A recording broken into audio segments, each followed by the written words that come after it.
May I have this dance?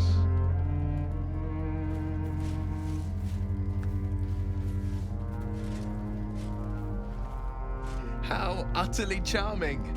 Incredible. A light so radiant not even the curse can dim it. You notice a tiny pixie trapped within. Finally! Been trapped in that coffin with no one but a mad rider and my own farts for company. Here, give this bell a shake. Speak the magic words and you'll get what you've earned.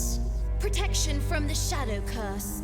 What more could a dingus want?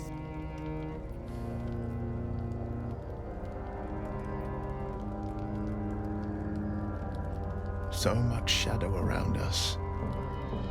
To think I almost missed the light. I'll not pretend to understand why you, the enigma that you are, suddenly crossed our path. But I'm old and wise enough to recognize a sliver of hope when it crawls out of the dark. A wizard doesn't reach Elminster's age without enjoying their home comforts. Those who seek danger over cheese don't tend to live as long. For Mystra to have sent him, the severity of her bidding could not be clearer, or weigh more heavily on me. We offer the clearest solution to our problem. All I have to do is find the right place and time, close my eyes, and let go. Then the slate will be clean. Wrongs will be righted, the absolute will be gone, and I along with it. General Ketheric Thorm. Remember that name. He's the leader of the Absolutists. Protected by your artifact, you can infiltrate his forces at Moonrise Towers, posing as a true soul. Find out what it is that makes him invincible, so we can strip him of his advantage.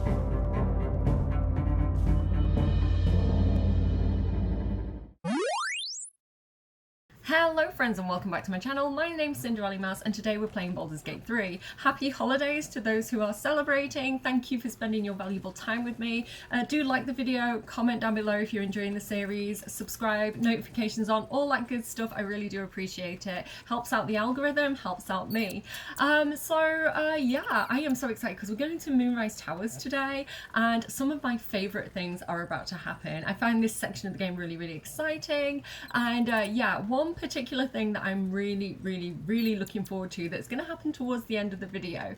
So infiltrating Moonrise Towers today, we have Cordia. Her team's going in first because I feel like their tactics are perhaps a little bit more subtle, especially with the art of kind of like infiltration. We know that the Absolute do use drow. We've met Nir, we've met Mumthara, and yeah, so we know that drow are pro Absolute or Absolute are pro drow. So we're going to go in undercover as like a Lothsworn drow. So we do have a little Spooder friend with me today, just, you know, just as a bit of a little cover story there. I've also taken off the Selûnite robes because the Selûnite robes, we know that the Absolute is involved with this General Ketheric Thorm, who was the leader of a Sharan army. Shar and Selûna are kind of enemies, so walking into the place dressed in Selûnite robes is probably not the best idea. So yeah, I've got this kind of like drow armor back on. It's not the best armor, I don't think, but it looks the part. I do have a few extra buffs enabled on Cordia. She's got her mage armor on. She's also got detect thoughts and speak with animals as always. So we may get to, I don't know, just read a few extra people's minds, figure out what's going on. Again, we are looking to kind of like see what's going on with the Absolute and find a cure for our tadpoles. So we'll see if that helps. I think that is more or less it for Cordia. She is kind of wondering though, like because Ketheric Thorm is said to be immortal, she's wondering if maybe like Astarion, he's a vampire. It's like, elves do live for a number of years. Elves can live for like hundreds and hundreds of years. So it's not surprising that Ketheric is still alive. So much, the dog next door is barking. So much as it is that Jaheira swears that she killed him like 100 years ago. And so she was really shocked to see that he was back. If I just keep talking, he gets used to my voice. He'll stop in a second. So yeah, maybe vampire? possibly, I don't know. Also in this group today we have Shadowheart. Now Shadowheart absolutely looks the part because she is a Sharan, so she's very, very interested to go and see what's going on with you know, whether there's any more Sharans, whether there's any Dark Justiciars remaining, because Ketheric Thorm, he was the commander of a Dark Justiciar army, and that's what Shadowheart has always wanted to be. So she is wearing her Dark Justiciar outfit, so yeah, she should definitely be able to just walk in through that door. Let's talk to her, see what she thinks about the whole situation. I was hoping you'd come to chat. What do you need? Ketheric Thorm, what do you think of him so far? Difficult to say. A fellow servant of the Night Singer would surely be an ally to me under most circumstances. But something doesn't add up. I'll need to see where his allegiances truly lie. Yeah, indeed. Something doesn't add up. Again, I think Shadowheart is a very kind person, actually. You know, on the inside, like Shadowheart herself, you know, if you peel back all the layers of, you know, what she's been taught by the Sharan See You Later Toby that she's joined, I think she is naturally a good person.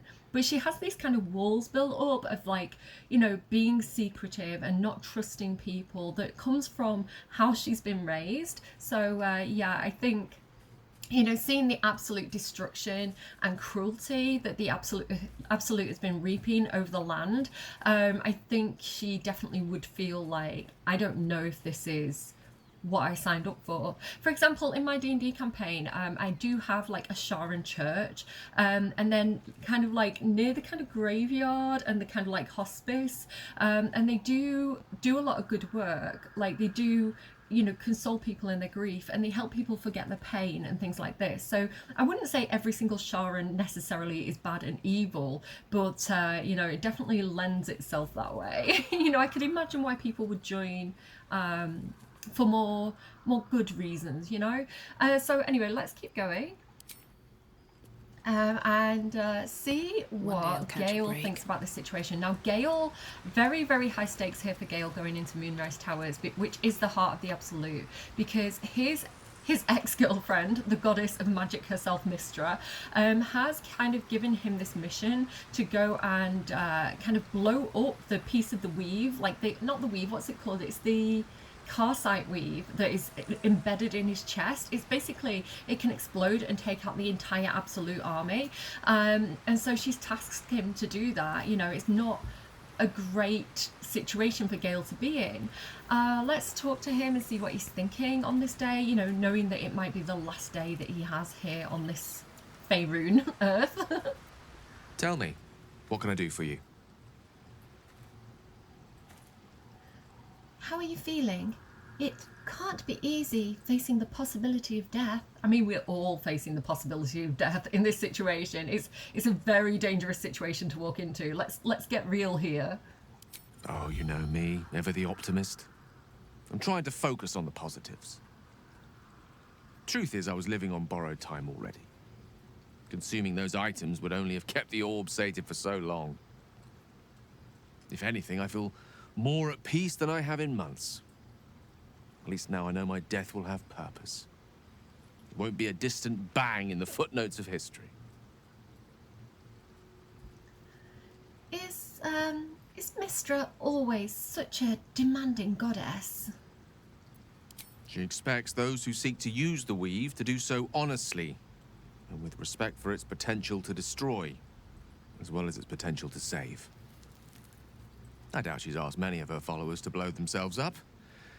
That's a fate she's bequeathed exclusively to me.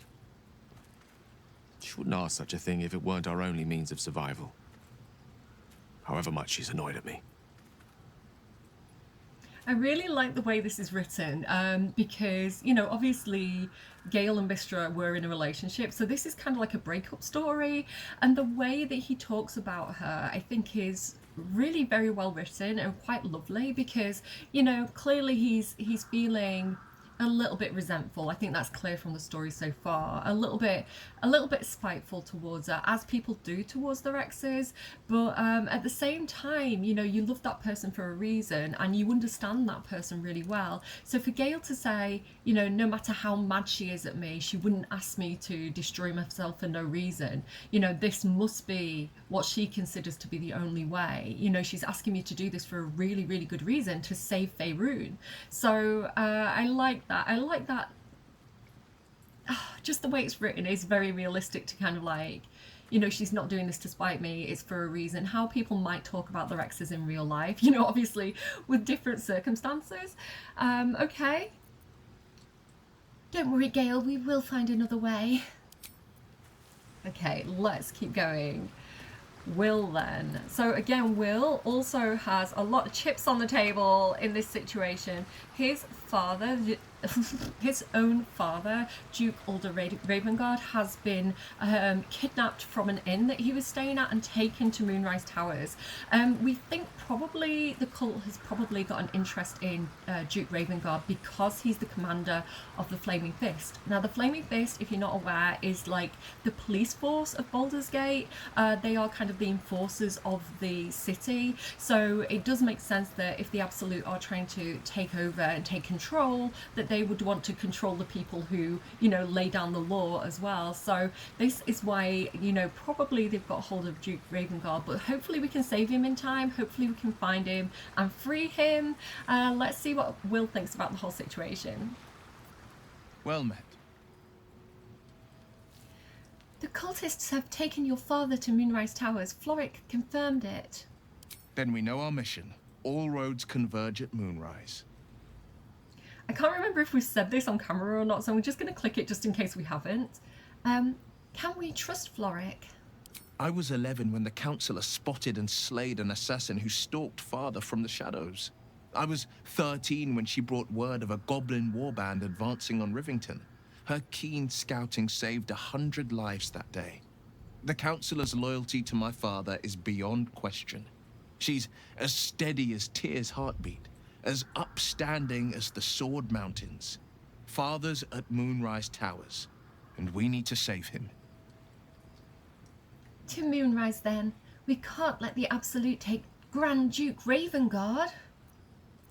We can't and we won't. The shadows be damned. Shadows be damned. So, what is it? The Blade of Frontiers. Okay, let's go. Without, I think that's probably... I think that is enough talking. It's time for action. Let's go ahead and use the waypoint to travel to Moonrise Towers. Here we go. That list of objectives there. Oh, right. So the thing is here, they've got these exclamation marks, but I don't think anything happens if I talk to them. So... Tell me, what can I do for you? I don't know what that's about. I don't know why it does that, because we're just getting like the normal dialogue, but I'm going to click on them to clear it. Well, my day just improved. Did you want something? I'm wondering if it's like maybe Dirge specific, and that's why like it's not working for Cordia. Anyway, here we are on the bridge to Moonrise Towers. It's very, very intimidating. They've got all these like prisoners hanging up around the battlements, all these skeletons. Yeah, it's very foreboding, and it's also saving automatically, which is always a bit of a warning sign that we're about to potentially get into a bad situation. So let's go and see what these people... That's far enough. We're undercover, remember. His thoughts invade your own, probing for purchase. Your parasite purrs in recognition. Ah, one blessed like myself. What news, true soul? Okay, a few different options here. We can go straight for the assault here, which we're not going to do. What would a drow say? What would a Lothsworn drow say in this moment? I might ask this... Try again. I might ask the same. Why is one of our rank on guard duty? Who better to suss out his like? You'll find Z'rell in the audience chamber, true soul. She'll be wanting to hear from you. Let's hope this Z'rell likes what we have to say. So we're looking for Z'rell in her name. Praise the Absolute. I'm not saying which her. Like, Cordia was actually saying in Illistri's name, they just assumed she was talking about the Absolute. Like, basically she's telling them what they want to hear. Look here as well, there's like ghouls, which is very, very creepy. We don't like those. We met them already on the mountain pass. Let's talk to these guys a little bit more. Adept Merim.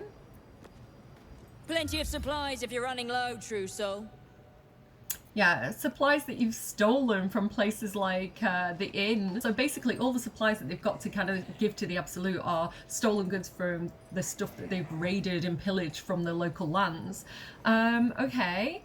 Zealot Malik? In her name. Okay, nothing else to say. Let's go in. So, deep breaths. Are you ready? I'm not ready. Let's open these heavy oak doors. Let's see what the situation is inside. There can be no doubt. This is the place. This is where we'll discover the secret of the Absolute. There's another one of those scrying eyes. Interesting. Another true soul. The disciple will want to see you through the main doors. Welcome, true soul. The disciple will have work for you, I expect. So much to be done. He's cheerful. So much to be done. So the disciple is this Z'rell person that they've been talking about. Let's see. There's some people standing around over here. Let's go and see what their situation is. Pilgrim Where Eon. do you hail from, brother? I was a farrier in Back of the line. I'll be the first of us to swear to the general. Okay. The Absolute herself called us here. They cannot stop us from seeing Z'rell now.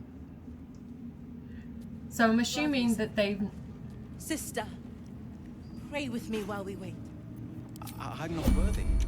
I never learned the words. Yes, you did. She gives them to you fully formed. Can you hear her? I was doing that to Many kind hearts, one soul. Of many thoughts, one mind. I went into turn-based mode to try and stop them talking, basically. I don't know if that's going to work or not. It's a tip that I got from Mapokalops. I've been watching his playthrough. Yeah, these guys, I assume, are not yet infected with the tadpole. Like, these guys, I think, have just got here, and they're waiting to kind of, like, pledge allegiance, because they didn't recognize me as a true soul, right? Most people who are infected with tadpoles would be like, true soul. So, we'll see. Not all of us survived the shadows to stand here. My wife, my sons, they were unworthy. He's injured as well. So he's, so I'm going to keep going into turn-based mode just so they're not talking over me because it's a really busy area. Yeah, so he's lost his family. He dragged his family through the Shadow Curse lands to go and pledge allegiance to the Absolute, and he's lost them all, and yet he's still indoctrinated. He's still into it. So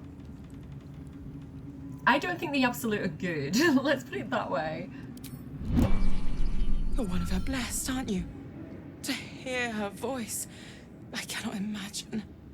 So she recognised that we're blessed with the tadpole. To stand this close to her power. I never thought I'd make it. So hopefully... I wouldn't have if not for the lantern bearer. To think the Absolute graces such a creature as that. Yeah, that was We Ryder. are each of us threads in her design. Even those we once called monsters. So that's the thing about the Absolute as well. Like, they take in anyone who pledges allegiance. So there's like goblins, like alongside humans, alongside drow, alongside Dwagar, who Dwagar and drow don't normally get along. So yeah, who we once called monsters. Like, they're taking what they can get. I think they're getting, like, you know, pawns for the battlefield. I think they're getting cannon fodder, basically. Not a good situation for these people to be in. Hopefully we can prevent anything happening to them. We'll see. Okay, there's this guy over here as well, Acolyte Belub. Each pack of recruits they bring in is worse than the last. Can't trust them to sweep the stables, let alone swing a sword.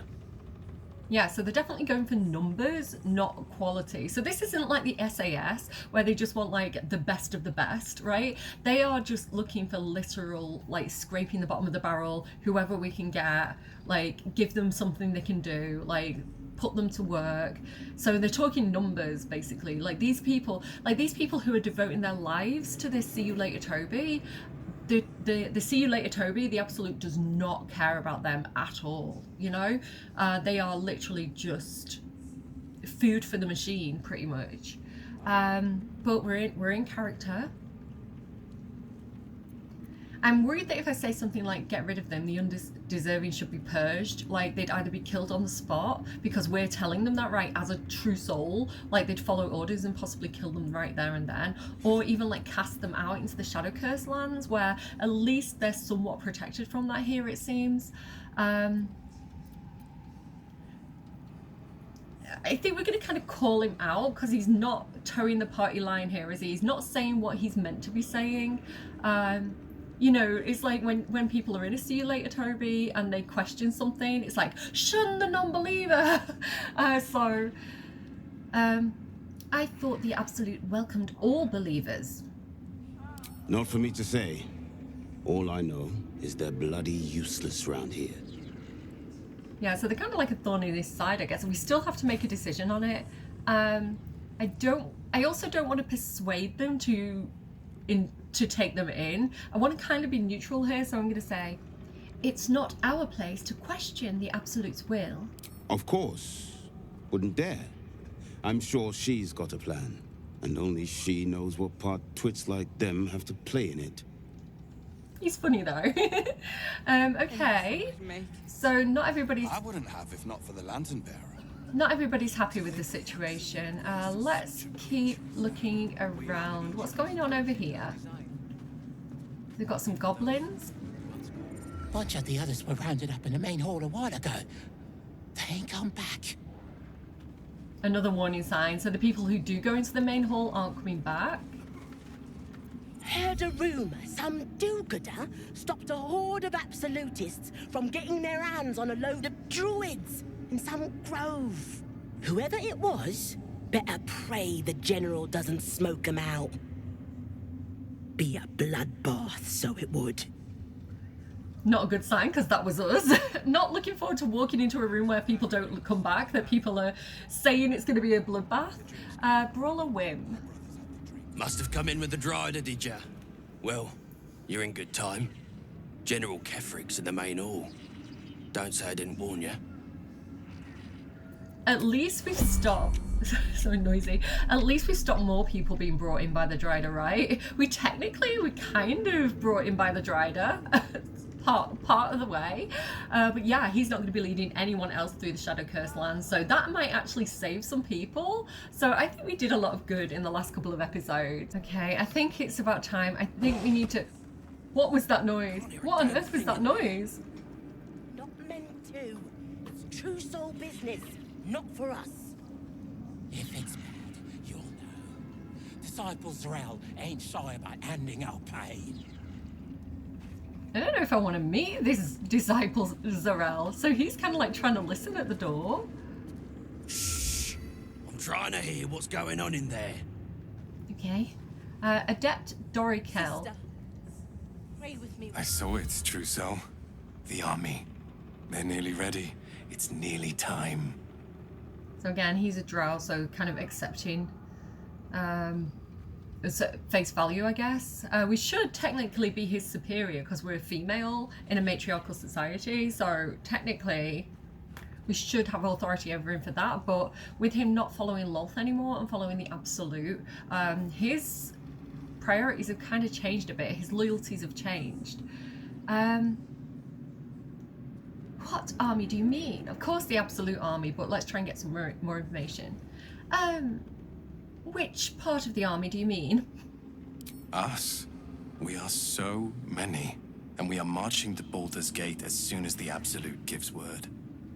I've never been to battle, I've never been to war, but I feel so calm ready.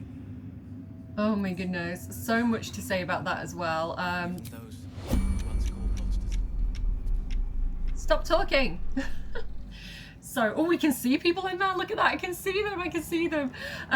Okay, so he's never been to war. He's clearly young, and he's really eager, even though he's never had that experience before. And I feel like the experience could potentially change his mind about his ideas about war. But apparently they're going marching on Baldur's Gate, so they're declaring war on Baldur's Gate, which is not good. We definitely need to prevent this. I want to talk to him again. The general is inside. I've never seen him so near. It's all happening. Again, that feeling of being like new and excited, you know, to meet your idol, I guess, or to meet the boss. It's kind of like a new recruit in a workplace, you know, the apprentice coming in and seeing the CEO and being all like, oh, wow, I've never seen him so close. Welcome back, true soul. Z'rell is holding an audience with the general, deciding the fate of those who have failed the Absolute. Okay, let's go see what this Z'rell is all about then. Absolute calls us all. And potentially see Ketheric Thorm in the flesh. We need to figure out what makes him immortal, supposedly immortal, because we need to make him not immortal.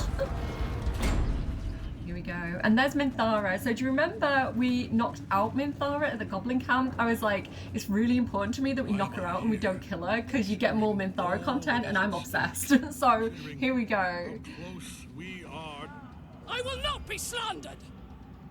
General, you saw my reports.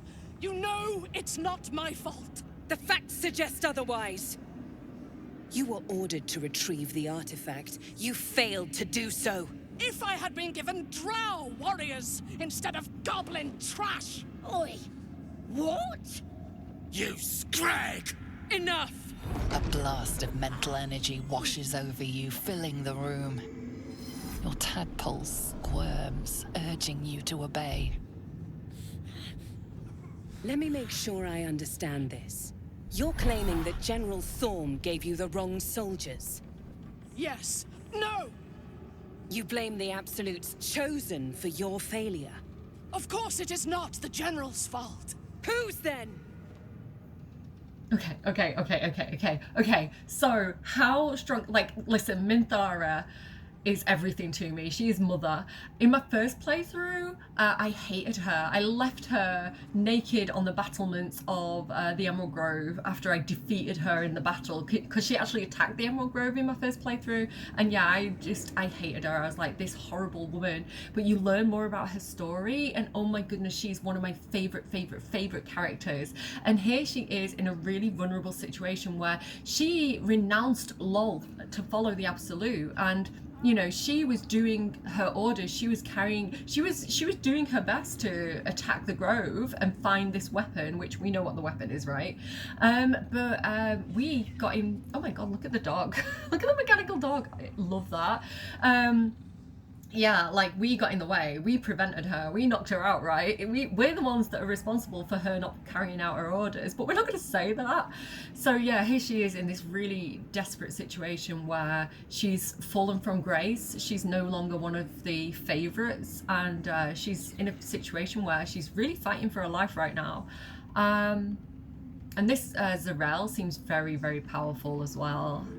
This person doesn't seem infected. When everybody else was reacting to that wave, they were looking around like, what's going on? So they don't seem like they're tadpole, this white-haired goblin. Okay, so I don't think I'm very good at wisdom, even though I'm a cleric. We can use our power to influence Minthara, Z'rell, or Ketheric. Definitely don't want to do Ketheric. I feel like whatever's going on in his mind, I feel like he's going to be very powerful, and I think that's basically walking into a trap. We don't want to draw attention to ourselves like that. I don't want to force Minthara to admit her guilt, because I want to defend her, right? I want to... I don't know. I would say that Cordia would see a woman who is very desperate right now. She's a drow. She's kind of kin, even though drow do backstab each other a lot. And she would feel somewhat responsible as well for her getting into trouble. So I don't know. I think I don't want her to be found guilty. She'd want to defend her. She's a good person like that. So I think this leaves us with mentally influence Z'rell and make her show Minthara mercy. Guidance, guys. We're gonna need some guidance. Guidance on the screen right now. Even those of you who don't like Minthara, trust me, there's more to her story than meets the eye. Let's go. Okay, DC 16. We do have Shadowheart with us who can give us advantage on wisdom checks, so we'll do that. And I'll guide myself because I don't want to take that off Shadowheart. It's probably concentration. Okay, guide myself, let's go. Did we do it? Did we do it? Because this could go really badly.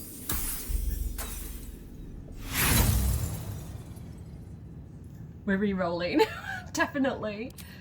Oh my goodness, I don't want to go through all my inspiration. I do have those 2 books with me, so we can read those 2 books to get inspiration on the spot if we need to. Because we are going to have to pass a few checks today. Okay, I think this is it. We've done it, right? +1 from wisdom and at least +1 from guidance. Oh my goodness. The game did not want us to succeed there. Let's keep going. Z'rell's mind is a steel trap, but you cautiously ease your way in.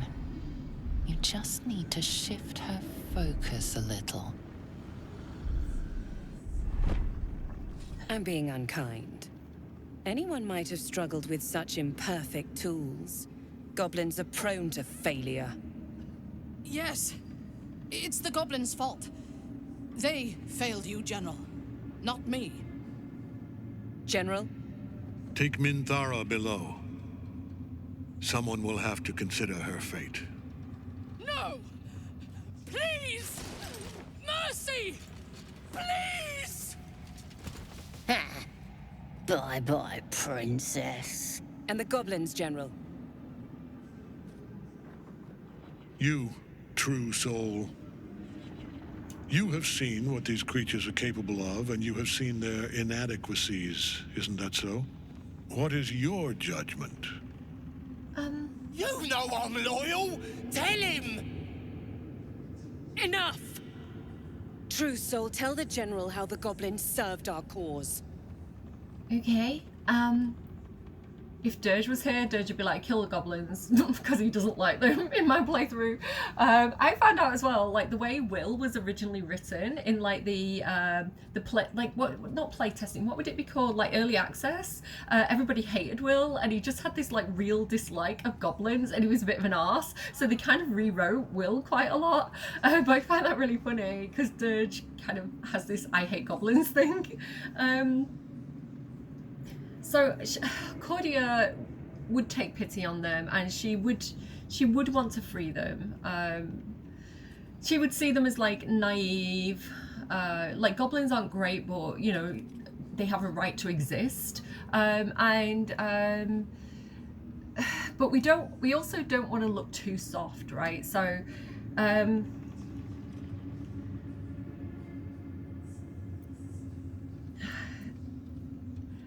I'm curious about this one. I saw the horrors they committed in the Absolute's name, because they would see that as a good thing, right? I'm too scared to click it though. I'm just gonna go. I'm gonna say let's put them together. I saw the horrors they committed in the Absolute's name. They are faithful soldiers. You should set them free. See? What'd I tell ya? Praise the Absolute. Faith without action is anemic, sickly, in a word, useless. We are too close to the ending and the new beginning. I can coddle failure no longer. Such a bad daddy, you know? Kill them, quickly. What? No!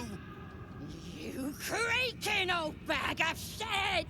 So he's probably going to kill him either way, right? It's testing us.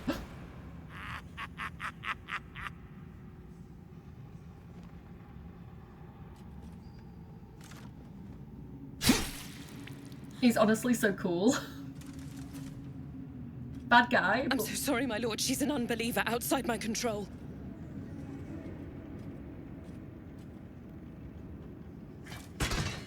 Try again.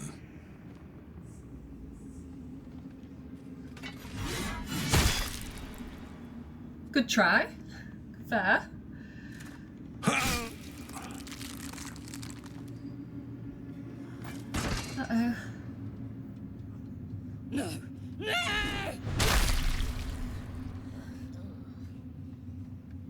Dispose of the rest as you see fit.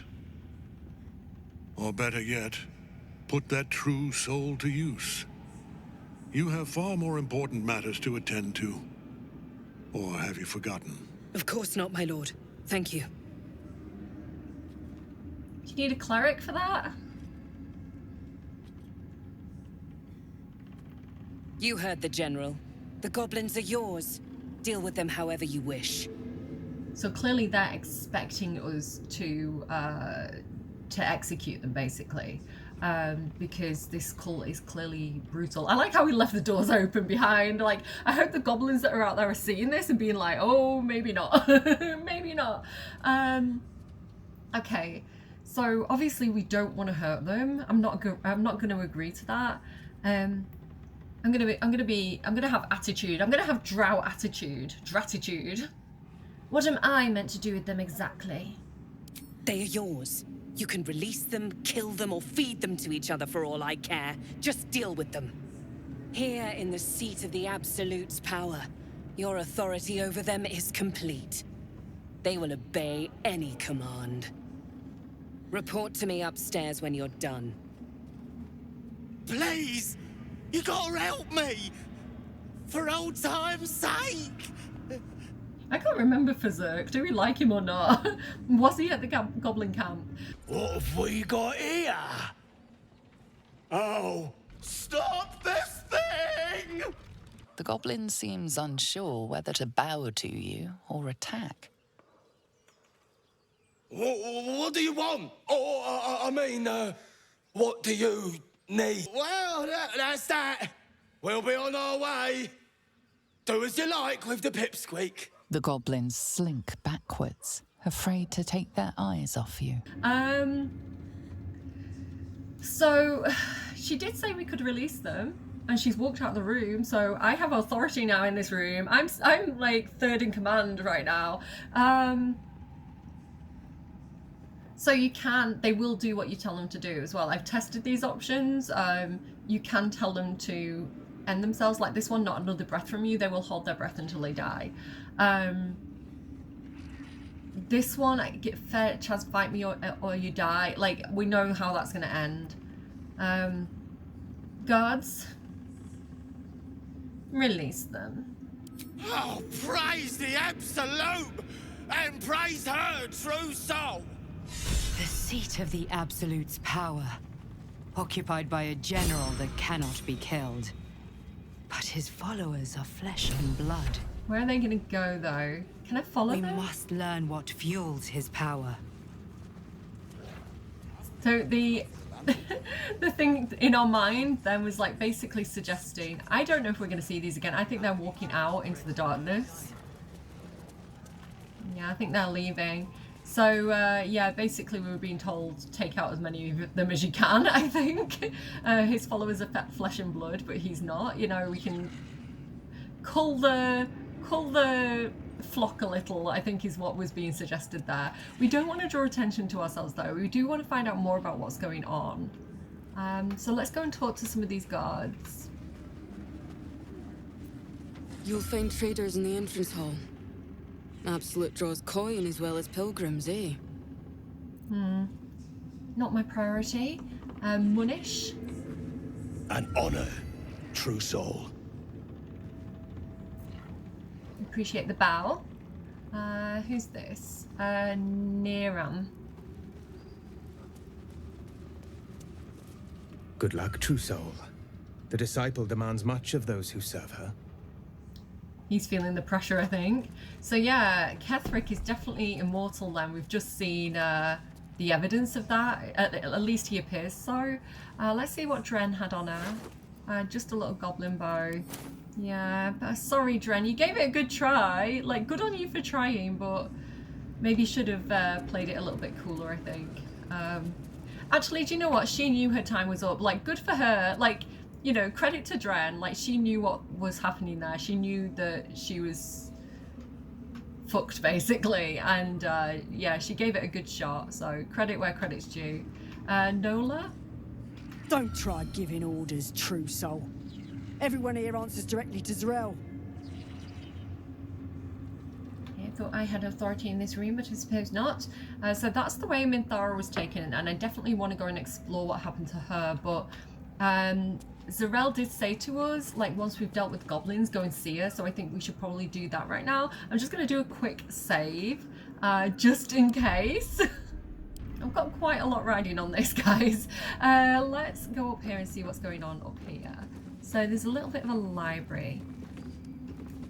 I'm looking for a letter. Minthara sent it ahead. It's just evidence for her crimes. Don't mind me. So nothing in there. I didn't click off it. Anything else around here? I'm not seeing anything. There's this globe. Vast world out there. I love the drapery as well, like the tapestries. They're so nice. They look like that little, you know, the unicorn in the fence tapestry. Really, really nice. That's like, what's that? Something three-headed? Or are they like beholders? Very, very cool. Really love those tapestries. They'd be so awesome to have in real life. It's like, you know, exclusive merch. Expensive though, I imagine. What's this here? Recruiting gnolls. Gnolls, you say? So do you remember the gnolls, the hyenas that transformed into like big monsters? And they were kind of like attacking the men, and we saved the men, and they were Zentarim. Though gnolls. Who's this? Oh, this is Z'rell. How does Z'rell speak? I just heard her. I don't know how she speaks. You there, true soul. Though gnolls verge upon being brute beasts who cannot follow orders, couched in even the simplest terms, they can fulfill one important role in an army, such as the one we are building, that of vanguard shock troops. So again, it's kind of like just throwing people at the war. Howling gnoll berserkers can be sent ahead in frontal assault to absorb defenders' spells and missile volleys. Yeah, like what did I tell you? Cannon fodder. Exhausting our enemy's ammunition before the arrival of the organised phalanxes of our less savage troops. I mean, I would say all the absolute troops are pretty savage, to be fair. Accordingly, Ragslane, do you remember Draw Ragslane? The hookah chaka guy who was like interrogating the dead mind flayer, and we blew him up with a lot of smoke powder, that guy, the hobgoblin. Accordingly, Ragslane's hobgoblin raiders are hereby detached to the wilderness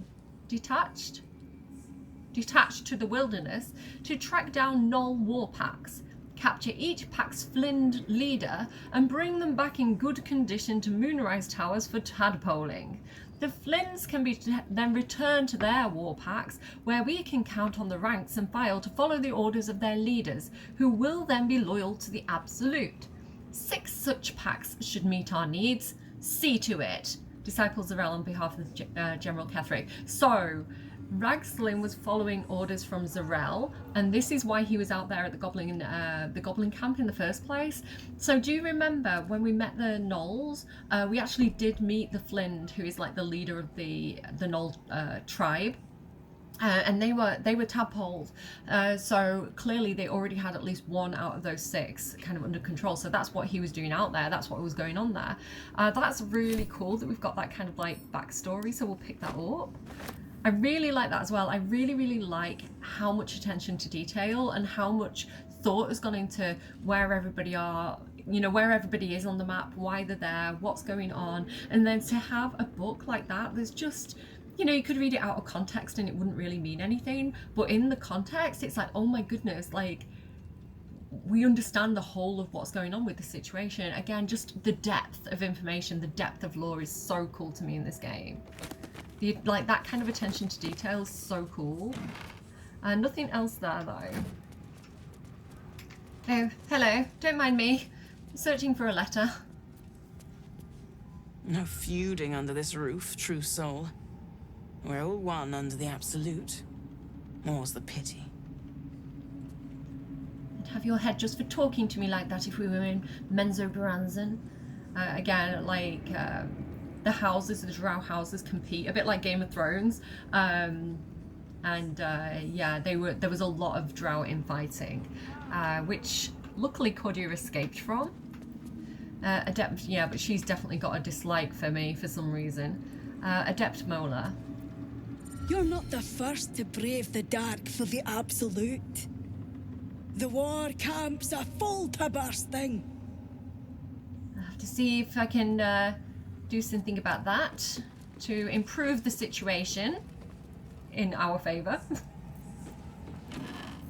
Anything here? Oh, there's something there, look, what's this? Orcs of the Trelida Hills. Or, is that orcs or oars? Oars? So this is Zerel again. The recent dismemberment of Agent Moss, True Soul 26, so everybody's getting given a number as well. I told you it was a see you later, Toby. By Lord Harold's guards at the Rinkfork stronghold is a clear indication that our strategy for co-opting the orcs of the Triletta Hills needs to be adjusted. Sending a herald to talk was regarded as evidence of weakness, so we must assume an attitude of dominance in our next attempt. The true soul among us who best understands orcish customs is undoubtedly Sir Yax of Sconubal. He shall be sent backed up by a pair of ogres to deliver a direct personal challenge to Lord Harold, using an excuse of the dismemberment of Moss.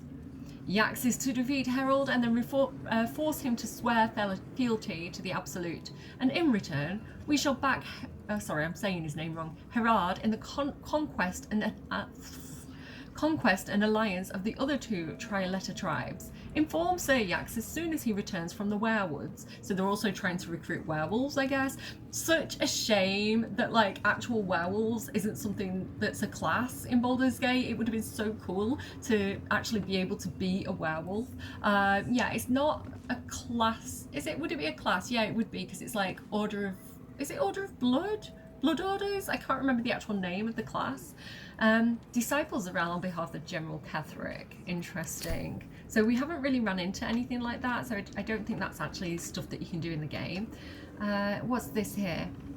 Taking the groves off the table. Groves plural, like Emerald Grove? This is by General Ketheric himself, so you're gonna get to compare and contrast my Ketheric voice with the actual Ketheric now. Oh, I need to, wait, hang on, I need to pause what's going on in the background. Again, thank you, Macopolops, for, Mapocolops, for this idea. And now the dog's barking. Druids, meddling and meddlesome. I have a history with them that makes me wary of underestimating them. They... It's okay, puppy, it's only me, I'm just doing Ketheric Thorm's voice. I'm not actually Ketheric Thorm, it's okay. Oh, they're still talking! They will certainly not welcome the rise of the Absolute in their vicinity, and could become significant obstacles if we don't find a way to take them out of play. So if you remember actually being in the Emerald Grove, being right in the heart of the Druids' chambers, there was all those like paintings on the wall, and they talked about the concord between Harper and Druid, and how that's how Ketheric was defeated 100 years ago. So there's no wonder that he's wary of the Druids, because they were his downfall in the past. I speak here for starters of the Emerald Grove and of the Cloakwood Circle. They cannot easily be defeated without a significant diversion of resources. But they can, perhaps, be neutralized from within. I'm doing a bad Ketheric voice today. Druids, by their very nature, do not smile, Ianthus. Value the balance of natural forces over the welfare of humanity in general. And in the extreme, this is expressed by the faction historically known as the Shadow Druids. We met them. Do you remember Korga was working for the Shadow Druids, the little rats that transformed into the people, and they were trying to take over the Grove? Who, in favor of complete separation of the circles from what they regard as the ills of civilization.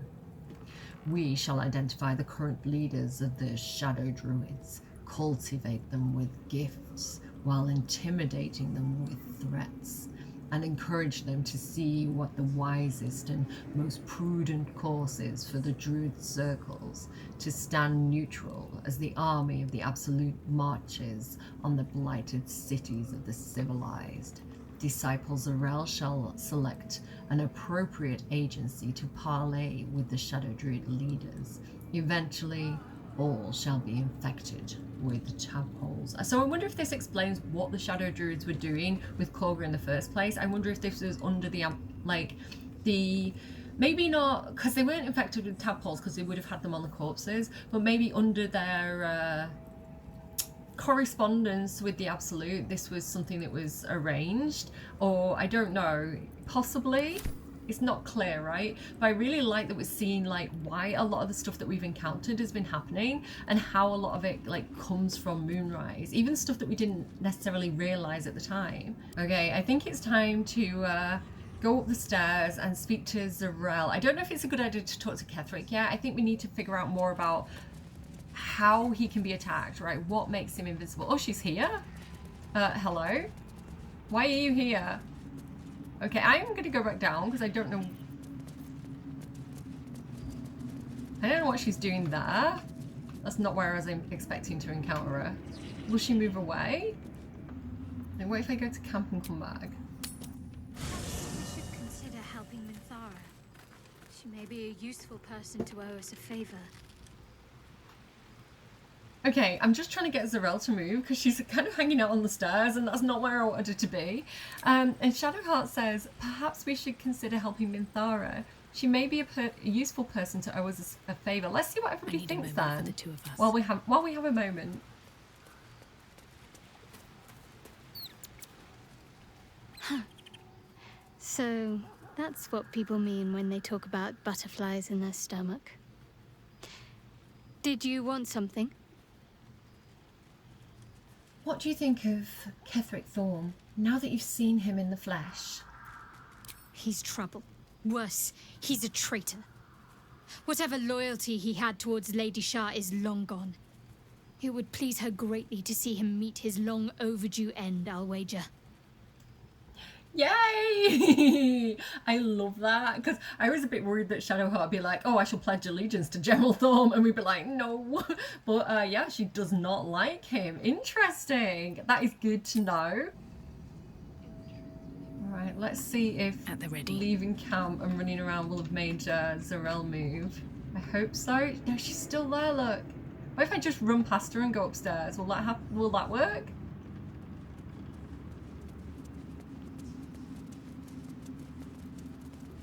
Is she broken? What's happening here? Like, why are you stood there?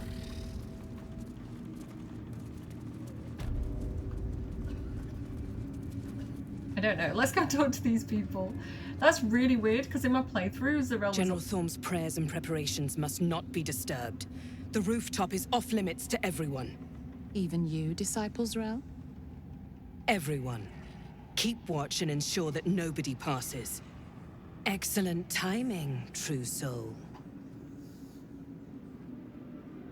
The goblins. Tell me how they suffered. No, better yet, show me.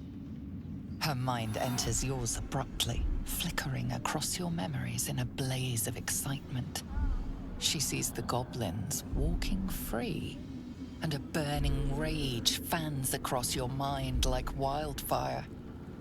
Explain yourself. Bish, you said I could free them. You said I could do what I wanted with them, so I freed them. That's what I wanted. Like, don't give me a leash if you don't want me to yank it. I don't know. I don't know what that meant. So I was really confused to see her on the stairs there, because when I did like a bit of a test run and I came up here, she was up here in this room. So I don't know what happened there. I don't know if the game glitched out, but she's where she's meant to be. I'm getting the cutscene I wanted right now, so we're all good.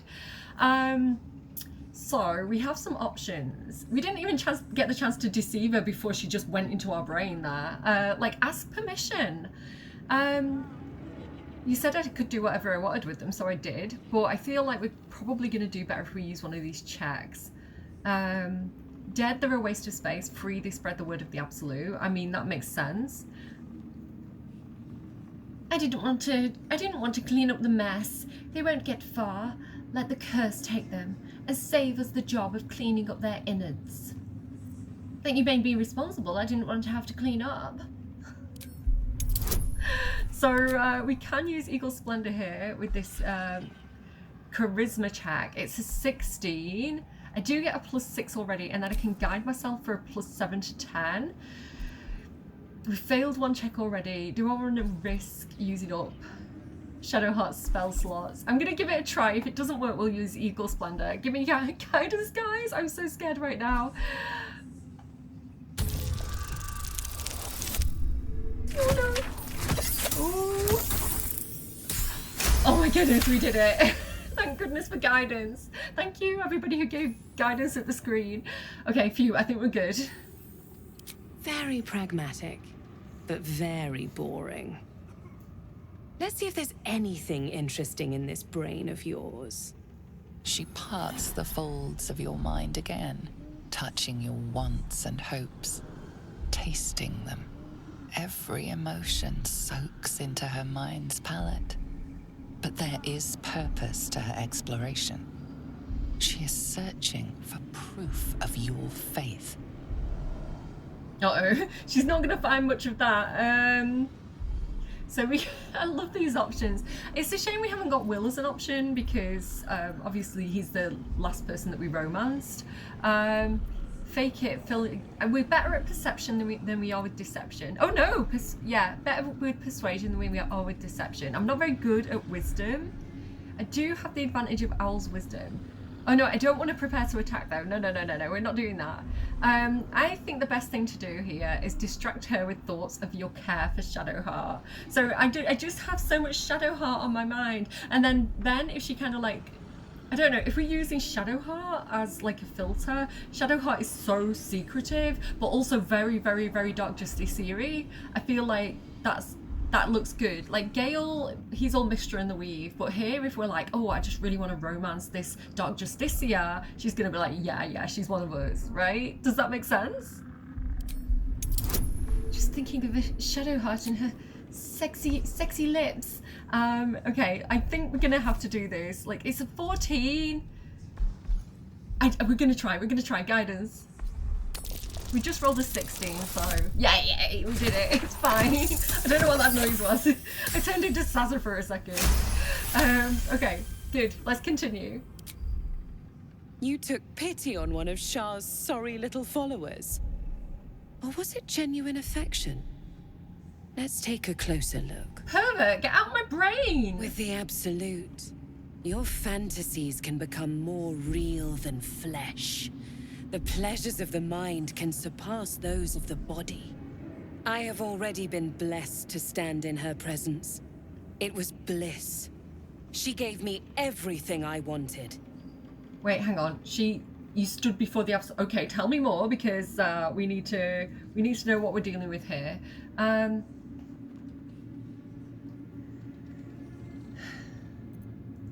Show me the power she gave you. Why not? What's the point in power if you don't get to have a little fun every now and again? She gave me the power to cut the thread of life with a thought.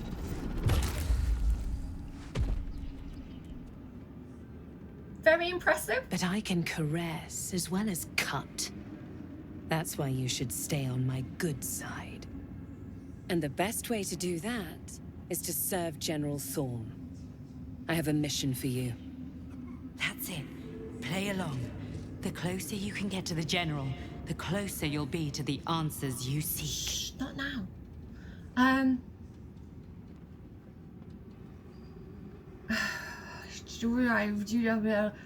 really need to ask this, right? Is it true that General Thorm is invulnerable? Indeed. The Absolute's love for him has made him more than mortal. He is unstoppable. Okay. I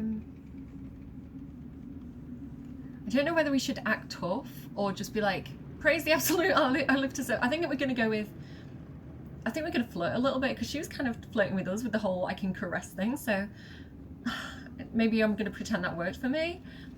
I live to serve. That's more Dirge's thing, to be honest, but I live to serve.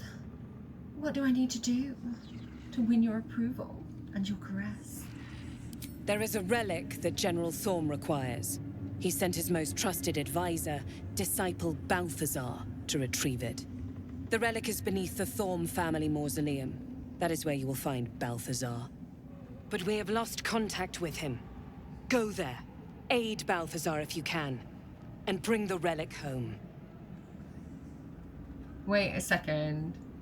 Wait a second. Hang on a second. Gale, Gale, check your backpack. Wait, hang on. Is it in my backpack? Wait a second. Wait. Ooh. No, I'm still in dialogue. It's okay. Okay. Shadowheart, rummage in my bag quickly. Subtly. Don't let them know what you're doing. I've got... No, not that one. Wait, yes, that one. It's, Temple, the Night Song. Wait. Because that's what Halsin was looking for, right? The relic? Wait, yeah. Wait. To conceal the rest of your relics. Halsin and the druids were looking for a relic underneath the Selûne temple, called the Night Song, right? So they might have had the wrong temple, is what I'm thinking.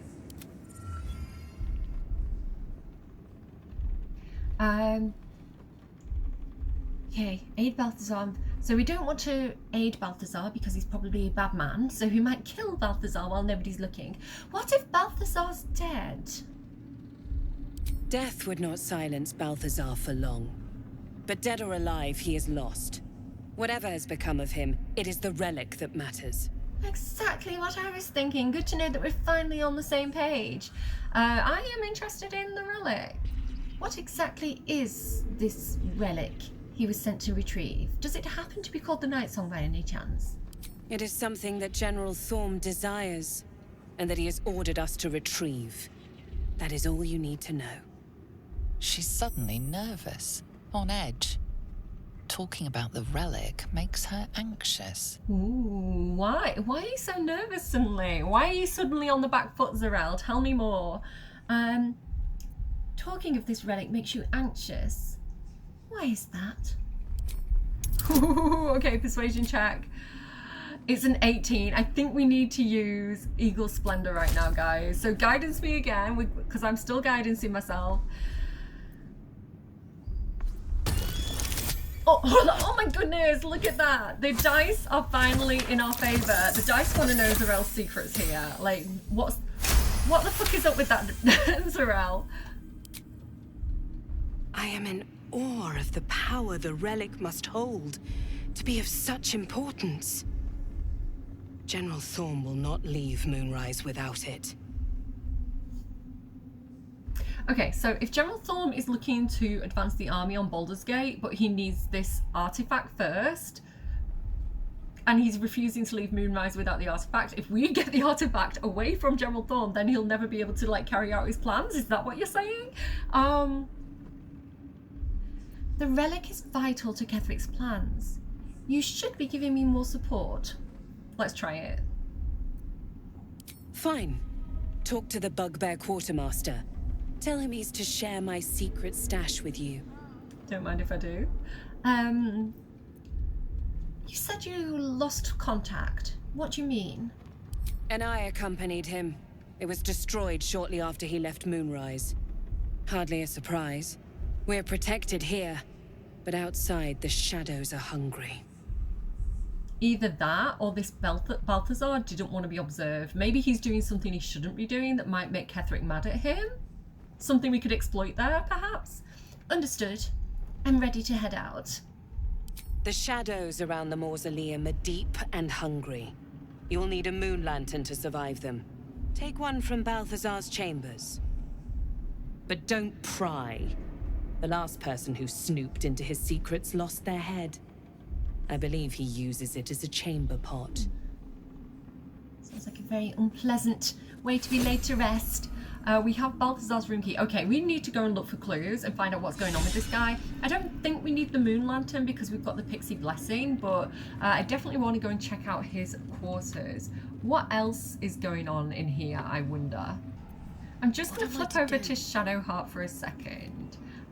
Because this lady looks a bit clericy, and I feel like maybe we should give Shadowheart a little bit of guidance, because maybe there might be a check that Shadowheart might have to pass when she talks to this person. I don't know. We'll jump in and see what happens. It is not your time yet, Blessed One. The rooftop chapel is reserved for the General's private contemplation, save for those he chooses to ascend. This must be the place. We have to get inside.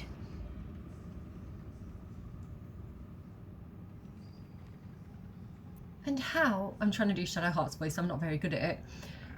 And how is one chosen to ascend? I'm sure you have done a great many things to get this far, true soul. But above, you will stand in her very presence. Such an honor requires more.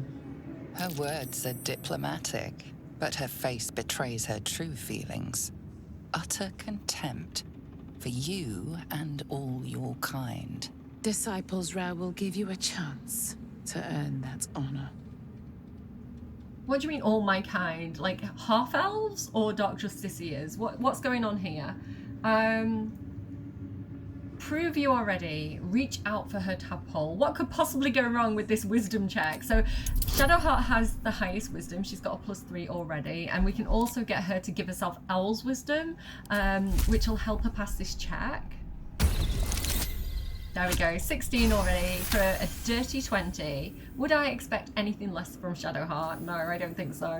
Your tadpole grasps at nothing. She carries no parasite. But you've spent too long reading people not to see what's behind her eyes.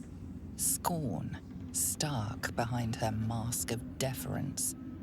As you see, true soul, there is so much more for you to learn. Our kind, people who are infected with tadpoles. She's quite new to me. I don't think I've ever done that before, so I'm still curious about it. I'm like, what does that mean? Who are you? What's going on with you? Like, why are you working for the Absolute? Mistress of Souls, what does that even mean? Like, she's clearly a necromancer, right? Maybe she's here because, like, there's a lot of opportunity to practice necromancy. There's presumably a lot of corpses around. What's this? Glory of the Absolute. Now come we in reverence before the Absolute and her true souls, rejoicing in the 3 glories of belonging, and reveling in the requital for deeds duly done in the Absolute's name. Glory is the first and is our purpose, filling us with determination to bring all mortals the joy and reverence of the Absolute. Glory is the second. Glory the second is our obedience, so purpose and obedience. The bliss of knowing that we exalt ourselves when we surrender our wills to the Absolute's command. See you later, Toby. What did I say? Glory the third is our dominion, for obedience to the Absolute places us above all other mortals, and its righteousness to command them. So basically, it's all about pod, P-O-D, right? Pod is all about pod, as in Mind Flayer pods? Is that what you're saying? Is all about just basically following orders and sacrificing your own needs for the needs of the one controlling the Absolute. And when through our obedience we have achieved dominion, the Absolute grants us permission for requital, revelry without restraint, to express our joy and pride in the Absolute service. Like, promises. Show me who's had the revelry, right? I've got a long road interesting. ahead. Should we try and talk to one of these necromites? Something to ask. Wide, gaping sockets that see nothing. And still they seem to watch you. Bit creepy. What's that scroll? What is that scroll? I can't actually get to it. Scroll of Speak with the Dead. Well, that makes sense. So we can't... Well, we're not supposed to go up there yet. It is red. I don't really want to approach Ketheric until we know how to make him killable, basically. Like, I don't want to go up against an invulnerable man. Let's try and avoid this eye. So what's this here? That is a locked door that we're not allowed to access. Some empty books. Need to find a way forward. Now, guys, we're going to come in here. We're going to lock this door because we don't want other people coming and going. Like, we want it to be just us and Zarel for a moment. And the eye, which can go through doors apparently, so.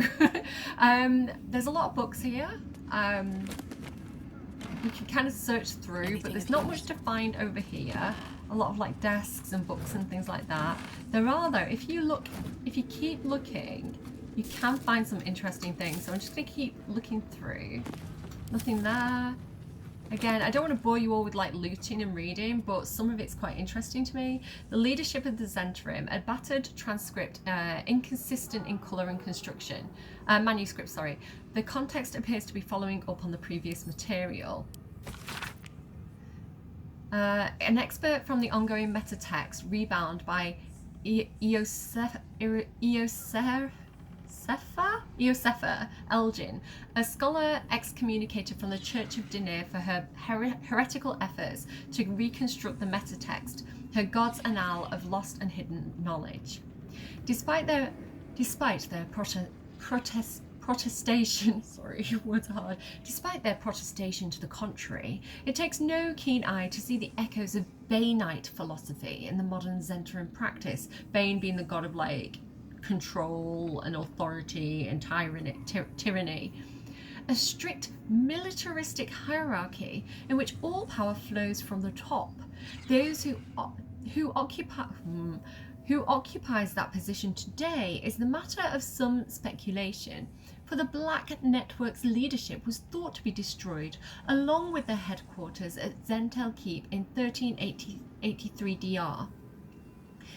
In the following decades, however, a new base of power began to consolidate at the fortress of Darkhold, far to the south, and its centre stands on Perigost, an enigmatic armoured figure to whom the Zentrim's rebirth is almost single-handedly attributed. So I didn't know that until, like, basically right now.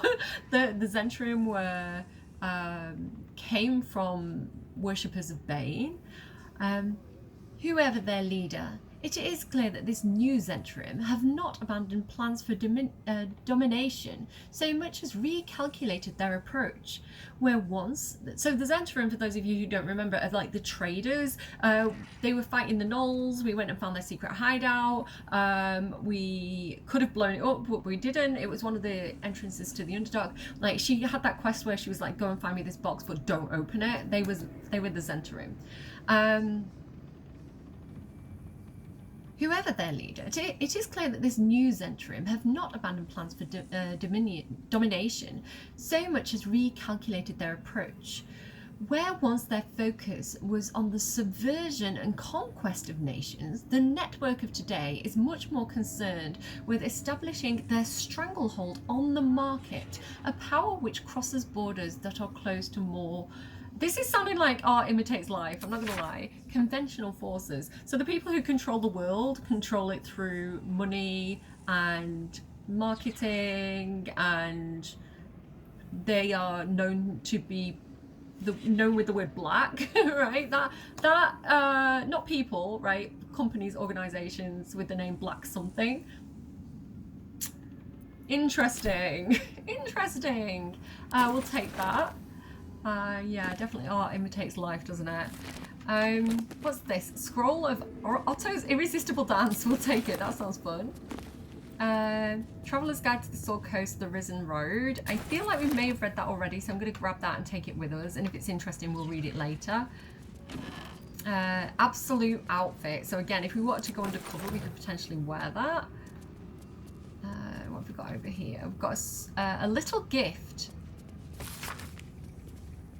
What's that? B, so that must be Balthazar. Marcus. I don't know how he talks. I assume no explanation is needed for just how rare these appendages are, and I trust you so that you shall make good use of them. You have a golden opportunity to please the General. Do not squander it. Access to the unwilling donor has proven difficult since harvesting, but I am afforded the opportunity. I shall pass along your gratitude. So whoever Marcus is, he has some new appendages that are very rare, and the person who donated them wasn't really a donor so much as, because it says unwilling, like they were taken from somebody. So he took an appendage from somebody and gave it to somebody called Marcus. Sounds foreboding. What's here? Nothing there. Again, I'm sorry, this is slow progress. You can skip ahead if you want, but I find it really interesting. Beheading the Bitterroots. This book is redolent with the... that's not special land. So, the Grimforge. So this is about the Grimforge. The Grimforge region. Oh, this is Zarel again. The Grimforge region. So this is like the orders. The Grimforge region is an important choke point as it controls access to Moonrise Towers via the Underdark, but Grimforge is occupied by the Dwegar Bitterroot clan. Though not numerous, these Dwegar are a band of tough combatants and could prove inconvenient obstacles should we need to move military assets quickly through the region. So this must be from some time ago, because by the time we got there, like, Nair was already established there and giving them orders and stuff. These Dwegar must be neutralized. Accordingly, let a team of Orins, who's Orin, crack doppelganger assassins, scary, be assigned the task of killing King Gwaedon, the monarch of the Bitterroot clan. After the assassination, the team is to gather Gwaedon's head, and especially his crown, before ensuring that both are hurled into the fathomless depths. The Bitterroots, unable to crown a new king. Again, art imitates life. This sounds like the whole Dalai Lama, Panchen Lama thing. The Bitterroots, unable to crown a new king, will fracture into quarrelling subclans, the leaders of which can, one by one, be tabholed. So this is why when we got to the Dwegar, they were all kind of fighting amongst themselves, and we managed to get someone side with us because they weren't tabholed and they hated the Absolute. But the, what was her name? The one that was kind of like getting the Iron Hand gnomes to kind of like dig out the thing, she was tabholed and she was working with Nair in the Absolute, so we actually used that to our advantage. But yeah, they were using like a divide and conquer technique there. So again, we've got history of the stuff that we encountered, and it all traces back here. All traces back to Ketheric. Okay, let's keep looking. I'm going to pop that there for a second. What's over here? So there's this missive from Ketheric. I really want to know what that says, but that's red. And Zarel stood right there, so maybe not a good time to do that. Or what did that say?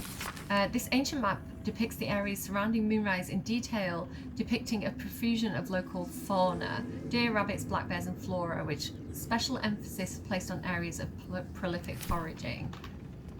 Okay. Yeah, more stuff that we're not allowed to look at right now. What's this? No word from Balthazar. So they're looking for this Balthazar who's like Ketheric's advisor, and he's gone looking for a relic. This study we've got access to, I guess this is his study. What's this? Invasion plans for Baldur's Gate. Well, we know that that's on the table now. A map of Baldur's Gate depicting the upper city, lower city, and outer cities as far as Worm's Crossing, as well as Grey Harbour and the near course of the Chonthar. Arrows show the intended progress of the armies of the Absolute, with weak points in the city defences marked with an X. I kind of want to take that. Let's go and see what Balthazar's office is all about. Well, this is unpleasant. I feel like Dirge would be really, really into it. Dirge would love this. It's very much Dirge's like decorating vibe. But Cordia immediately. Have you like I'm vegetarian. And even since I was like a little girl and I did eat meat, like walking up like the meat aisle in the supermarket or like walking past a butcher's, like it smells rank. It smells like death. It's horrible. That raw, rotten meat smell, because no matter how much they clean, I think that smell lingers. And I just imagine how overpowering this room must be in terms of like that stench. So like, look here, we've got like severed heads. I don't know, maybe we can take something back for Dirge. He'd love this. Pile of books. No. Viscera, there's a heart. Taking it for reasons I'll explain later. A Githyanki slate! The disc is formed from slate and engraved with Githyanki writing. I wonder if it says something about closely Orpheus. resembles the disc that Lae'zel deciphered. This time, the symbols easily resolve into coherent words and sentences. The story of Orpheus further unfolds. The Prince of the Comet, Part 3. The histories tell us that Commander Voss, Gestil Kithrak, pierced Prince Orpheus clean through with his sword of silver. That his flesh was torn and fed to the great red dragon, Ephelaman. Vlaakith's faithful roar out this tale. But beneath the roars we hear whispers carrying truth and prophecy. The Prince of the Comet is not dead. The Prince of the Comet will come again. The Prince of the Comet will liberate us from Vlaakith's tyranny. Praise be to Mother Gith, Queen of the One Sky. Praise be to your son, Orpheus, the true heir, Prince of the Comet. The chapter ends there.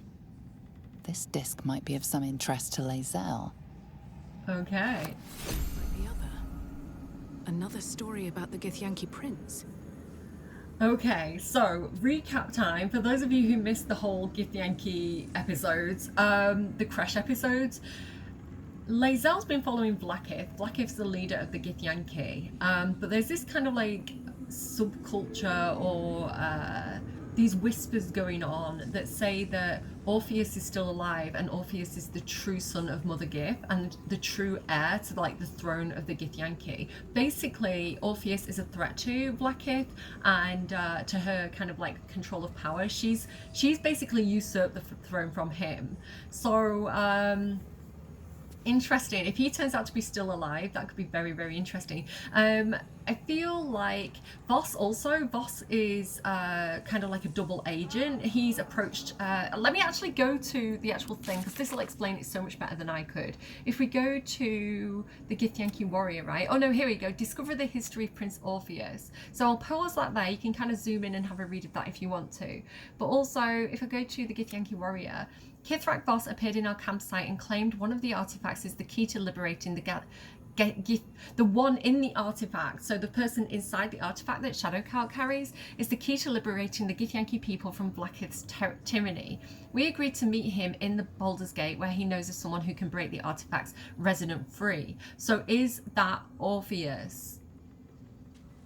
Because the Dream Guardian did say that they'd stolen something precious to Vlaakith, right? And we know that the thing is stolen from the Gith. So, and Vlaakith really, really, really, really wanted us to kill the person inside. So I'm putting two and two together here, which could be really interesting because Lae'zel's had a lot of challenges to her faith in Vlaakith. Vlaakith has basically declared her Hairpack, I think it is, Hairpack, which is like a traitor to the Githyanki. So Lae'zel's pretty much on the run from the Githyanki right now.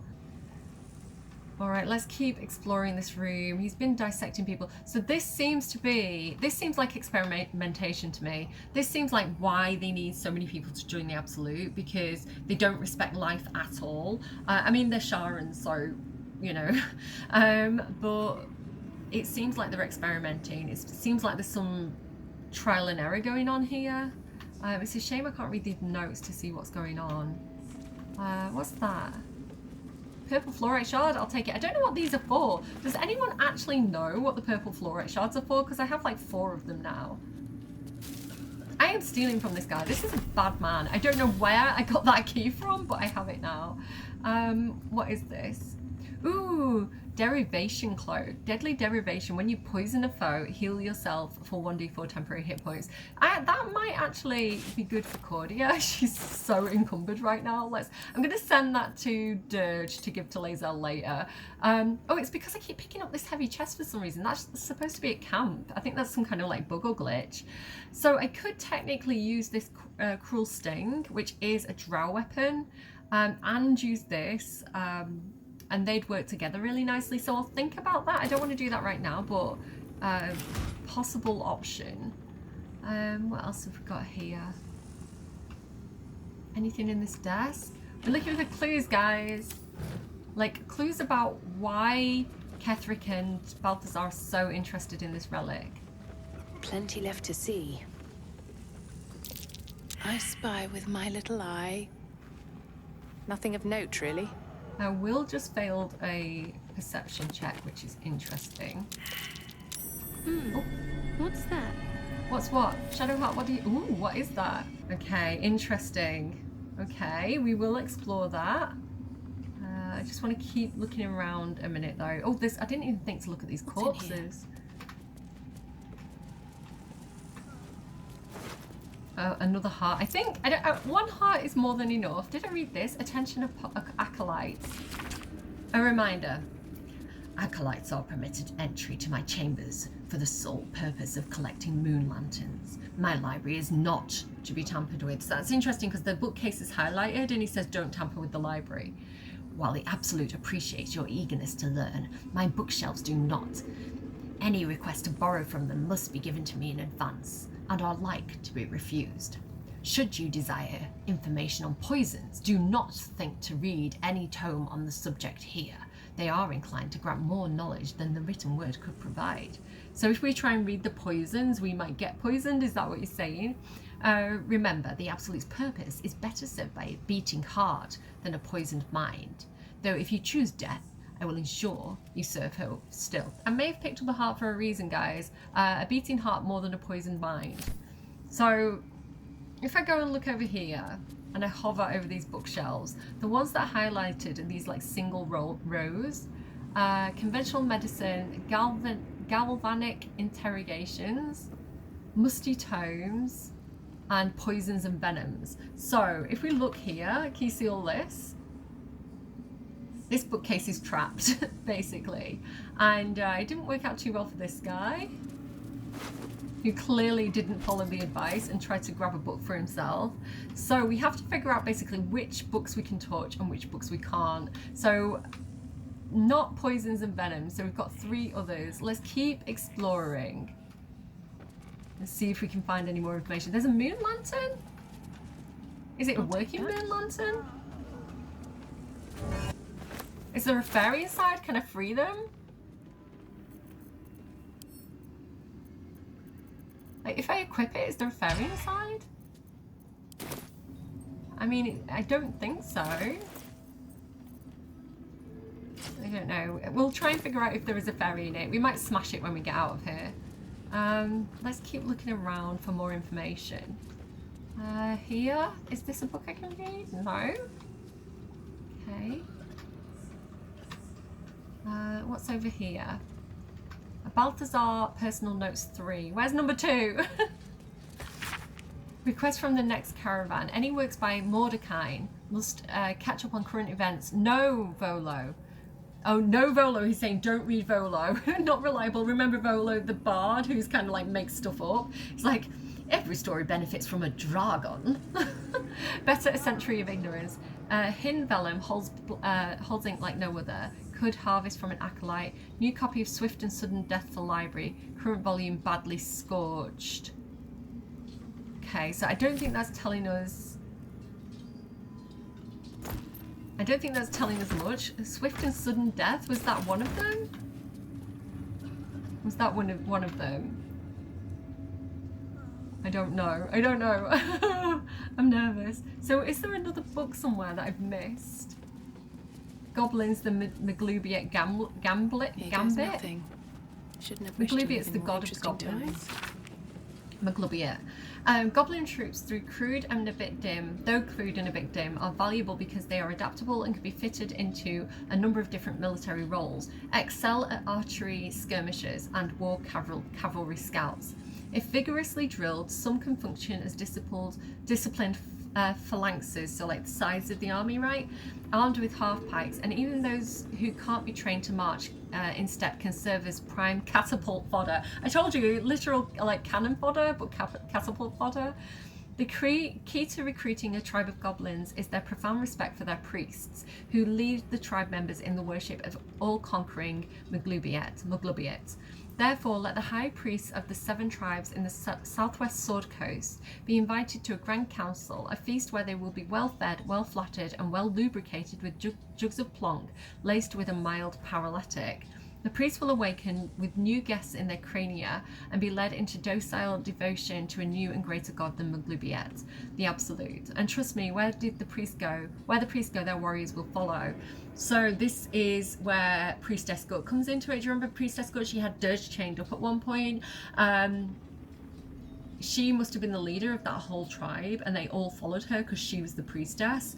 But you know, and that's where, you know, some of the goblins were like, who is this Absolute? I want to worship my person. And that guy was like locked up for, you know, wanting to, you know, follow the old ways. So again, we're getting like everything that's happened to us so far. There's like, it's all come from here. Like all the orders came from here. Here we go, personal notes too. I'm just trying to figure out which bookcase to pull. Install a drain beneath the library's conventional medicine shelf. It's a waste to let all that blood seep through the flagstones, and it will rust the spikes beside. So this would spike us. Disregard the smell, gives me sweet dreams. Oh, he likes it. So I guess that was the drain there, maybe? So, where's the bookshelf gone? So conventional medicine will stab us. Musty tomes and poisons and venoms. So not that one and not that one. I don't know how to work out which one remains. I don't know which is the right answer, guys. I don't understand which one it is, guys. I'm scared. Okay, I do know, between you and me, I do know which one it is. But I was hoping to be able to like work out the puzzle. And I'm afraid I've failed. So the one that we need to inspect, unless there's something in any of these. Almost clicked the wrong one then, I got really scared. So there's some nice scrolls there that we can take. This big one's okay. What's this? Recipe for drow poison. Oh, we'll read that. I mean, I should know how to make that because I am a drow, but I've unlocked it now. Swift and sudden death. Oh, okay, hang on, read. A Scotch book, its pages sinned with tatters. So this is the book he was reordering. Those contents have been rendered illegible by some known phenomenon. It's possible to make out the dedication. To those who doubted me, may your storm claim your final breath and the earth reject your rest. That doesn't help. That doesn't actually help. Potion of healing recipe, we'll take it. I don't know if we have it already or not, but we'll take it. Okay, I know which one it is. It's Musty Tomes. This is the safe one. I don't know how you work it out. But we're not dead, so that's good.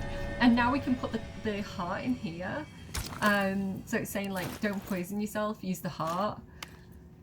There we go. I got stuck on that puzzle. The first time I did this, I had to actually look it up because I didn't know how to do it. So between you and me, what's that?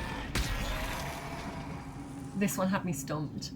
We've got quite a lot of inspiration back though. Yeah, we're back to 4 inspiration. A little too familiar with the grotesque as well. Okay, Gale's getting a lot of inspiration from this. Big pot. Okay, nothing in the big pot. I want to send that back to camp though. That's a fancy pot. Wait, hang on. Can I not pick it up? No, apparently not. Sometimes. I want a fancy pot. Rows of books. Nope, nothing in there. There's lots of like whispering noises. It's really creepy. Opulent chest. Again, don't know where we got that key from, but we got it apparently. So I love this because again, this is kind of finishing Gale's build as a cold and fire damage wizard. We get the cold brim hat.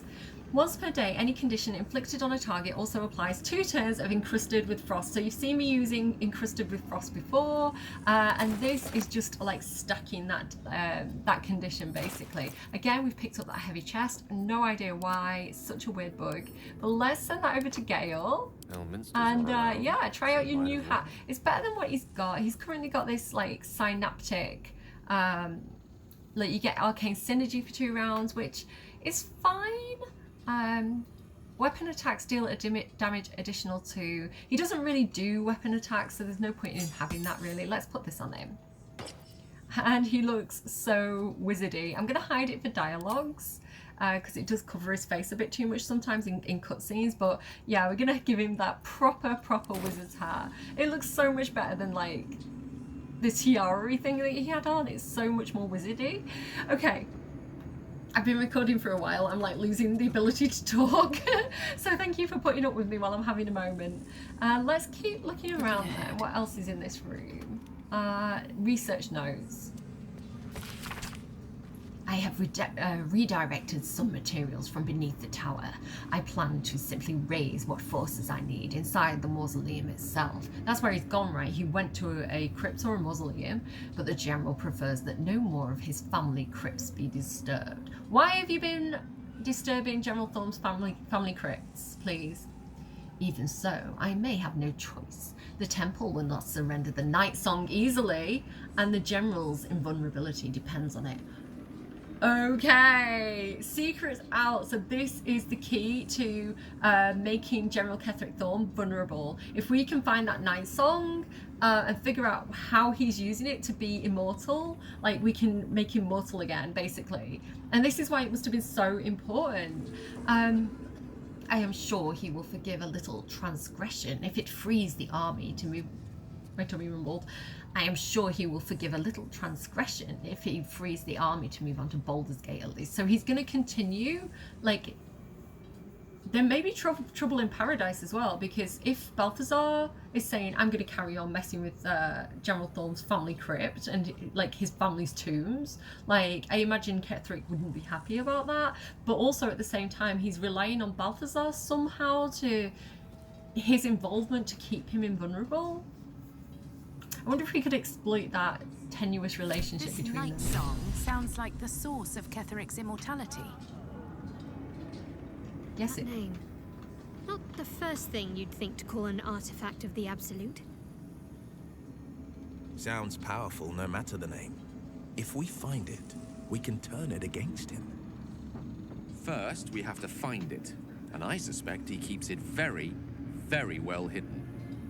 Well, we know where to start, right? We know The necromancer was experimenting on the tadpoles. But they were already imbued with Nethery's magic. So where did that magic come from? Okay.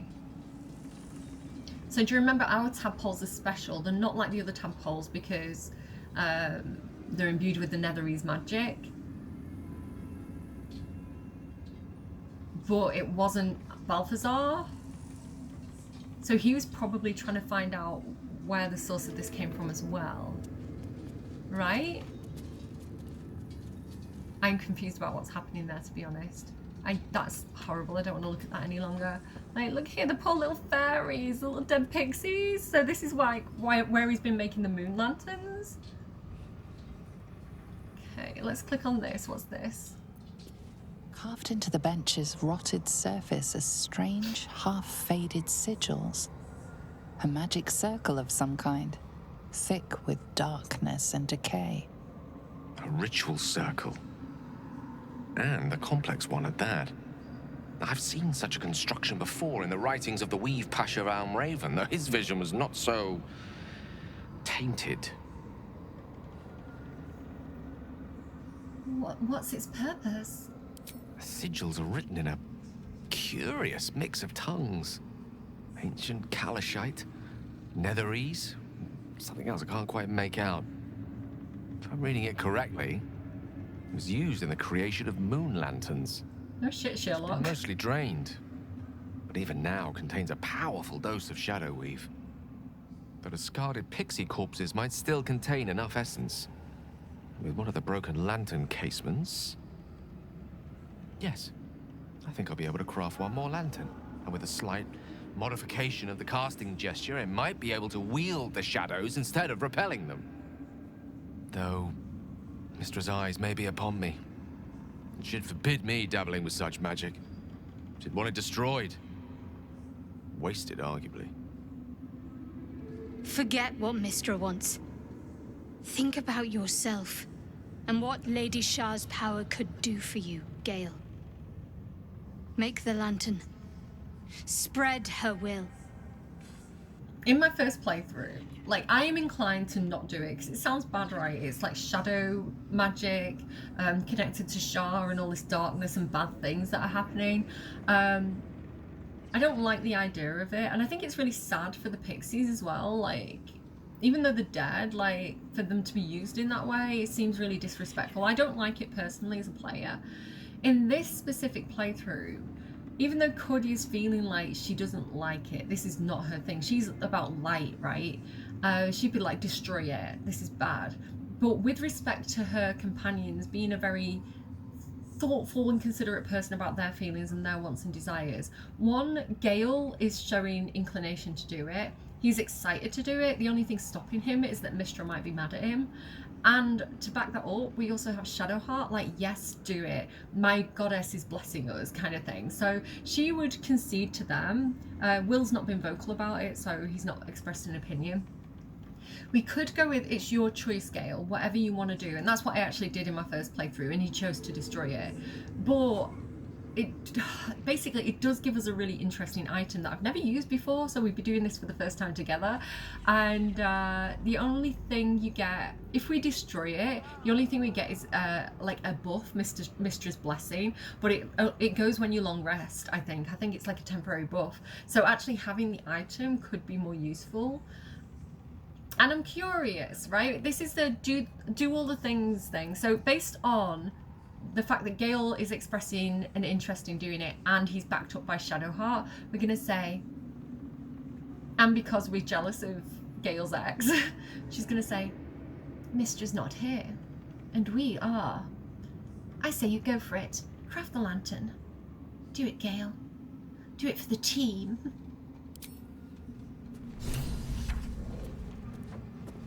It kind of feels bad, but I do like the idea of it kind of breaking Mistra's hold on Gale a little bit. You know, like, he's like a naughty schoolboy rebelling against his teacher in a way.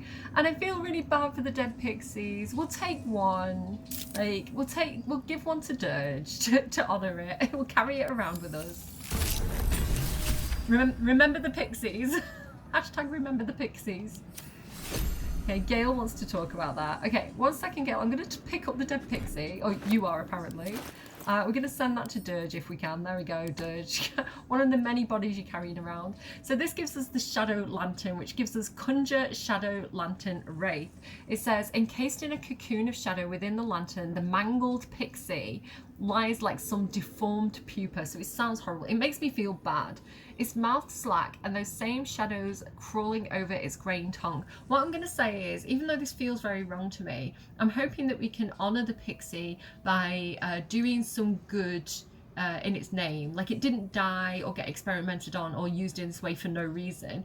It's kind of like a greater good situation. And, you know, in Shadowheart's case, sometimes using shadows and, you know, using your own shadow for good can be a good thing. I don't know. I'm trying to justify it, but I feel bad.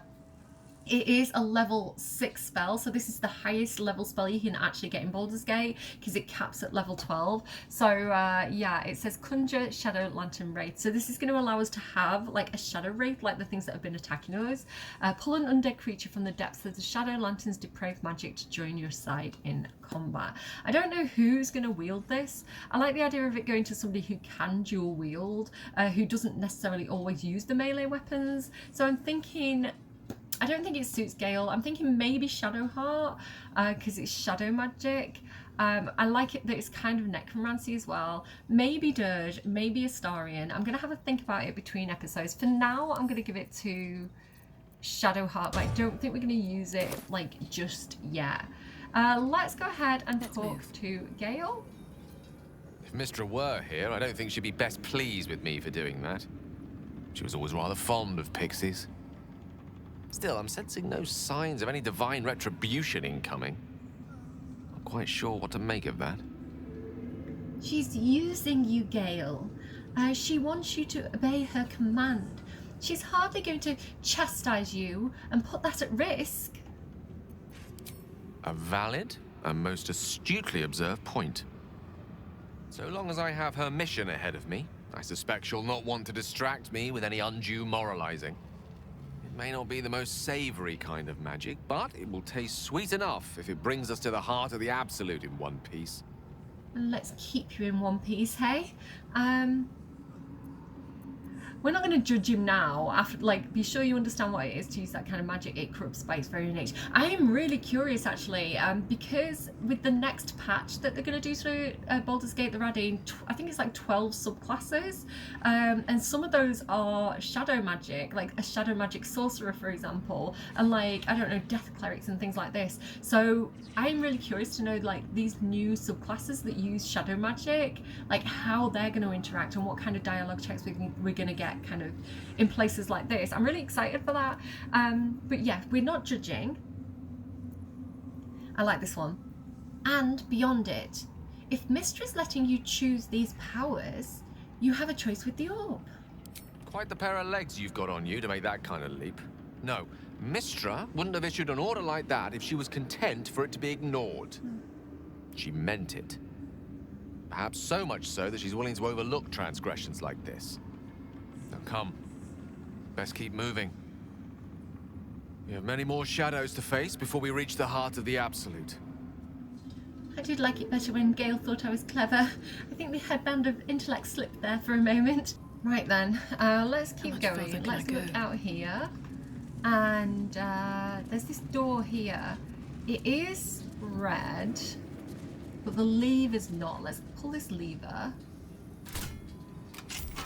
Or lever, if you're from the States. Have a look out here. Doesn't seem that there's anyone out here. Let's not light the fires and draw attention to ourselves. I think it's safe. This looks like a broken statue of Shadowheart. What do you think happened here? They've burnt books. What's this one? Charred prayer book. My dark goddess. Oh, is this Ketheric? My dark goddess. When I lost my daughter, I learned my purpose. My dark goddess. When I learned my purpose, I gathered the flock. My dark goddess. When the flock was full, I punished the wicked. My dark goddess. When the wicked struggled, I struck them down. My dark goddess. I am yours. I have a feeling there might be something going on here where I don't know if this is directed at Shar or the Absolute, because like they refer to Absolute as she as well, but I think there might be something that happened here where it looks like maybe Ketheric, maybe Balthazar, it wasn't signed, lost their faith. We know that Ketheric was a Sharan, right? We know that he worshipped Shar. He was the head of the Dark Justiciars. He now appears to be like leading up this cult of the Absolute. So it seems a bit like they destroyed the statue and burnt all the prayer books when they lost faith in Shar, perhaps. This is locked, and I guess the lever's on the inside, so we can try lockpicking it. Bet I can crack that open. All's well that ends not as bad It's as it DC could of have. 30. I'm not going to use Cat's Grace, but I'm going to guide myself. Guide me, guys. You never know. I don't know. We can't do it. Look at that, because it's 20. Even with Cat's Grace, even with advantage, unless we roll a natural 20, like we can't do it unless we roll a natural 20, because we've only got +3 to 6. So there's no way to like make it up to 30. Maybe Astarion could. Yeah, no, look at that. So, like I say, we could keep trying and try and roll a natural 20, but I think it's more effective to come back with Astarion at some point. Let's get out of here. I think Cordia wouldn't want to push a luck either. Like, it's amazing how we've got so close to Ketheric. Like, we've got into his chief advisor's, like, room of experimentation. We know so much more now about the Absolute than we did before. Like, I feel like we don't want to jeopardize that, you know? Let's keep going. So there's this door here, but this is locked. But again, it's being patrolled as well. So if we open that door, we're going to go straight into a confrontation. But we can definitely explore more. Like, if we come back with Dirge and Astarion and everybody, we can sneak around a little bit more. That's probably going to be in the next episode, I'm going to be honest, because of just timing-wise. Oh, I shut the door again. Go through. Okay, we're gonna shut the door, keep the smell out, you know? Okay, there's also this door here that I think we can go through. Cursed to put my hands on everything. Which will be reward. I might be getting nervous. Okay. Just shut that door again. Some guards out here, just in case we get into a fight. I don't want to draw Zarel's attention. We could get some supplies though. They did tell us that we could. I've lost the read minds thing. I guess because I guided myself, and I think it's probably concentration. Detect thoughts, that's what I'm thinking of. Nothing here. You can look down over the sides though and get a bit of a view of what's going on out there. It's like a little... like, there's definitely like shipping going on. There's actually a ship there. So it does seem that they're shipping things. There's this back entrance as well. Just, you know, like recon of the place, just in case we need to come back and kind of like sneak around a little bit more. We kind of want to know the lay of the land. So here's, like, this way's going to be the entrance, I think. Yeah. That's the bridge that we... No, it's not. That's like docks. So I think the entrance is there. Yeah, that's where we came in. So we can kind of see what's going on around here. Okay, let's see what these guys have to say. Anything on the table I can read? Acolyte Dane? Hey, true soul. What's the word? Armies gathered outside. The general giving us marching orders.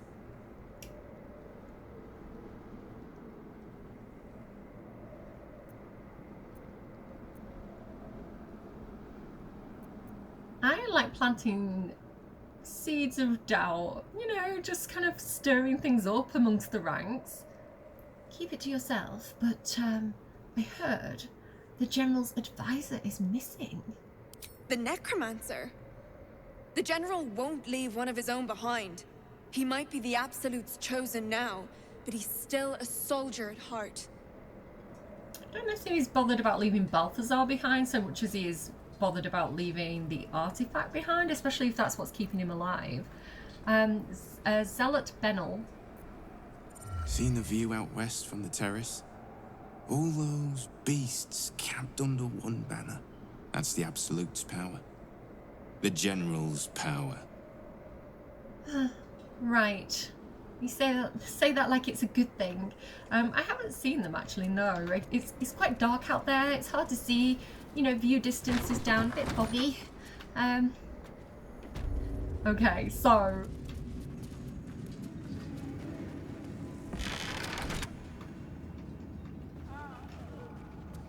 there's what we should do and what I want to do. I kind of want to attack Zarel with the idea of taking out the commanders, right? This is what the tadpole told her to do. Cordia does what Ilistri tells her to do, and Ilistri said, hey, why don't you pick them off one by one? And I don't think Cordia thinks that's such a bad idea. So let's like look at what's moving around here. Zealot Niram.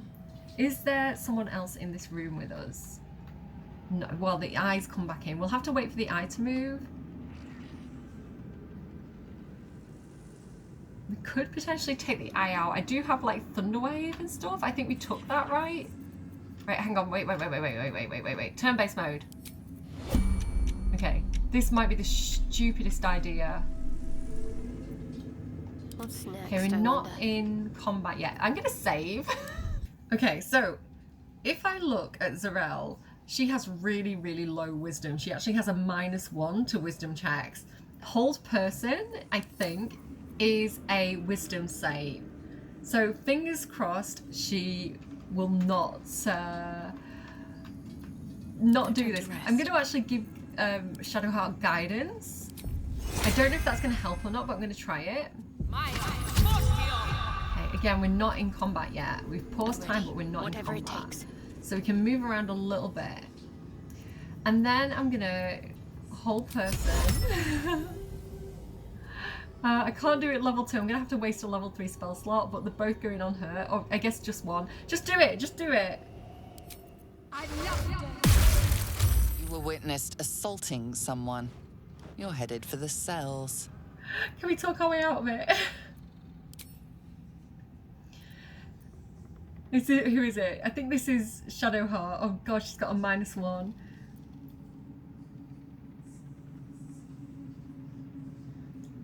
I was swatting away an insect. Any contact was entirely accidental. I did a bad Shadowheart voice, but I can't even give her like...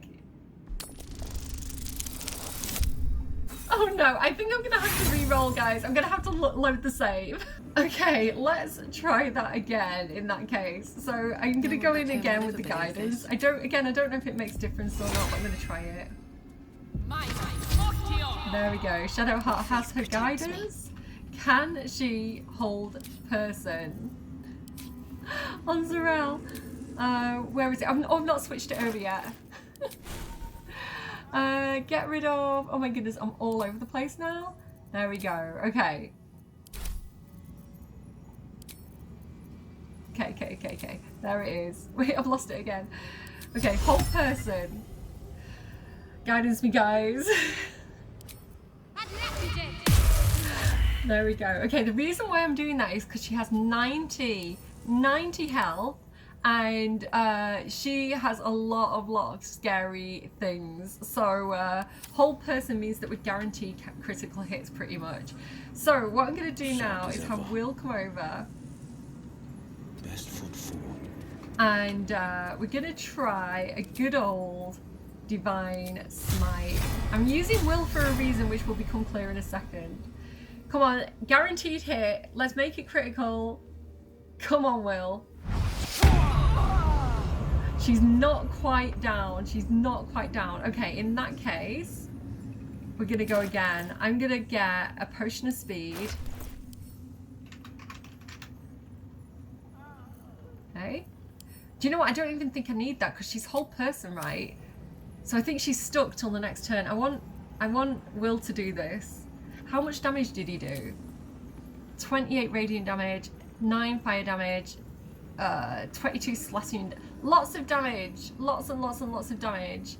Okay, I don't know what the total was, but you guys can work that out. Okay, everybody enter. I'm ready. Still everything, despite everything. Let's see if this works. I might have to roll again. Okay, she can't move, right? She can't move. We're going again. Okay, Will, I think what you should do next is let's do Divine Favor so we get even more damage on this spell.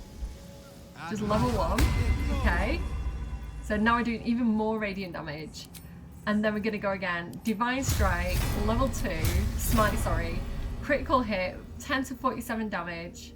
Is she even held the whole person anymore? I don't think so. Witnessed no, assaulting we're someone. not. No, we're not. We're attacking. You're headed for Attack. Now we're in initiative. Okay, she still doesn't get a go. We're okay.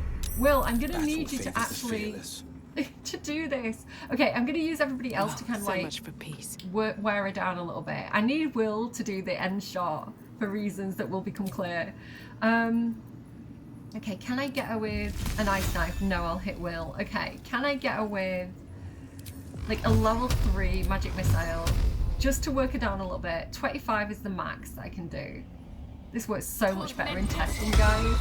Oh, she did it back on me. I forgot she could do that. That's her reaction. Okay, well, do you know what? I can quicken spell and I can do it again. Sorry, the angles are everywhere. Okay. Bet you didn't know I could do this. Okay, how many hit points does she have? Like, that worked perfectly. When I was doing this off camera in like testing, that worked so perfectly. He just Divine Smited her. It was so good. But anyway, I think I might have actually, to be fair, I think I lightning bolted her and then Divine Smited her with Will, but never mind. Or I might have sunbeamed her. I can't remember. 12 hit points. Okay, Will, come on, dude. You have got this. Quicken spell. 2 Eldritch Blast. Come on, you've got this. Perfect. Okay. Oh my goodness, is the eye in here? Is the eye in here? Oh god, because it was environment. Oh no. Okay, well, in that case, a gale. Do you have anything that does... We're about to... Everything's gone wrong. Everything's gone a bit wrong, but that's okay. Thunder vulnerability. We want to do thunder damage. I don't know if he has thunder damage, but I'm sure I've got a scroll scrolls. What do we have? Do I have anything that deals thunder damage? Please, please tell me that I do. Oh my god, do I not? Uh-oh. Uh-oh. How do I not have anything that deals thunder damage? Okay, in that case, I think Magic Missile, level 3. And let's hope this works. Because it's... There's an illithid parasite in... A spasm grips your chest. Your strength falters. An emptiness grows within you, Paladin. Something has been lost. You have broken your oath, Paladin. At the close of day, I will be waiting for you. We have much to discuss. Such a great Scottish accent that I am definitely gonna ruin when I try and do an impression. So Will has broken his oath. This is why I wanted him to do the final shot, because I like the storytelling here of the shadows corrupting. Like, let me just actually, just to stop anyone walking in while I explain this. Like the idea of like, we're in this shadow cursed lands, we're in Act 2, this is a very, very dark place where everybody's kind of like facing their shadow side. So similar to how Gale just was like, I'm going to defy Mistra and I'm going to do something naughty and I'm going to make this shadow lantern using these dead pixies. Like that's part of his like shadow is ambition, right? That's him being like, I can be the greatest wizard and I'm going to dabble with things that I shouldn't, that's definitely off limits. I'm going to defy Mistra's orders, even though she's the one who's granted me this power. So this is all his shadow coming up. And in the same way, Will being a paladin in my playthrough and having all these tenets that he's meant to uphold about, like, you know, upholding the light and you know, standing up for those who are oppressed and all these good values that he has, have suddenly, he's just done something to break that oath. Because in this case, and there's different ways you can do this throughout the game. For example, like there's things with Sazza that could break oaths. It depends which oath you've taken, but he's meant to defend the innocent. And so by fighting, she's not innocent, but by killing Zarel when it wasn't necessary is one of the ways he can break his oath, basically. Like, they're seeing it as like, that was an unnecessary kill. So, yeah, he is now an Oathbreaker, which is going to be fun because I have never, ever played with an Oathbreaker. I've broken oath like this to get the cutscene. I did it in testing, haven't played any further. So I don't know how this is going to play out, but I believe Oathbreakers are really strong. Eventually, my plan is, again, not knowing how this plays, my plan currently is, while we're in the Shadow Curse lands, he's going to have this broken oath and he's going to have to try and redeem himself by doing good things. So eventually, when we get to like a significant point where I think, right, there we go, we've got Will back, we'll kind of like let him redo his oaths and become like the paladin he was meant to be. But for right now, we're dealing with Oathbreaker, which is so fun to me. So yeah, where does it tell us? Where does it tell us this? Where does it tell us about being an Oathbreaker? I don't actually know. It says here Warlock, but it doesn't tell us what's going on with that. I don't know. Oath of the Ancient Tenets. So there you go. This is what his tenets were. Kindle the light through acts of kindness, enkindle the light with the hope of the bleakest hollows of despair, shelter the light where love blooms, stand against the devilry that was snip at its stem. Yeah, but now we've broke our oath. So where does it say that? I don't know, guys. I don't know. Maybe we need to go and speak to the Oathbreaker to find out what that means. The dog's barking. He knows something went wrong. But Will, with this moment of like panic, of like what just happened to me, I have some guilt. And I don't know if anybody else saw that. I think it was all in his head. So we're all just going, Will, are you okay? You all right? Is it the tadpole acting up again, Will? Yeah, we're going to grab it. We're going to grab her. We're gonna hide the crime, basically. Can't pick up too heavy. Not for my William. He's gonna have his elixir of strength. Maybe I should have done that before I tried attacking her. I still can't pick her up. Why not? What if I get rid of these fire wine barrels for a second? Send them to Gale. Gale can carry the fire wine full of kobolds for a second. Why can't I pick her up? I should be able to pick her up. Oh, because I've not got actions. Okay, hang on. Exit turn-based mode. Pick her up. Can't pick up too heavy. Why? Why? Can anyone pick her up? Shadowheart, are you strong? You should be able to pick her up. I don't know why it's saying too heavy. Sharp as ever. What do I have that's heavy? Weight. Backpack. Send that to Gale for a second. Gale, hold my backpack. Oh my god, why is it still saying too heavy? What's she... Oh, because we've not looted her. That's what it'll be. Because she's got all this stuff on her. Wait. Because there's a Mind Flayer Parasite. There's a lot happening. Get Cordia to do it. So, Mind Flayer Parasite, Absolute Protector, if you have the Absolute's brand, which we don't. Hand Axe. There's the Scroll of Shatter we needed 5 seconds ago. Okay, take all the stuff. Now can you pick her up, Will? Pride of the gate. Yes, okay. Grab her, quick, before there any more eyes or like that bloody necromancer or the guards that are outside come in. Let's go shove her in this wardrobe. Let's hide the evidence of our crimes. Here we go. There we go. Okay, nobody will know. Everybody will just be like, Balthazar disappeared and Zerel disappeared. The Absolute's falling apart. We should all abandon it, hopefully. Okay, what did we have that we couldn't click on before? Cabinet.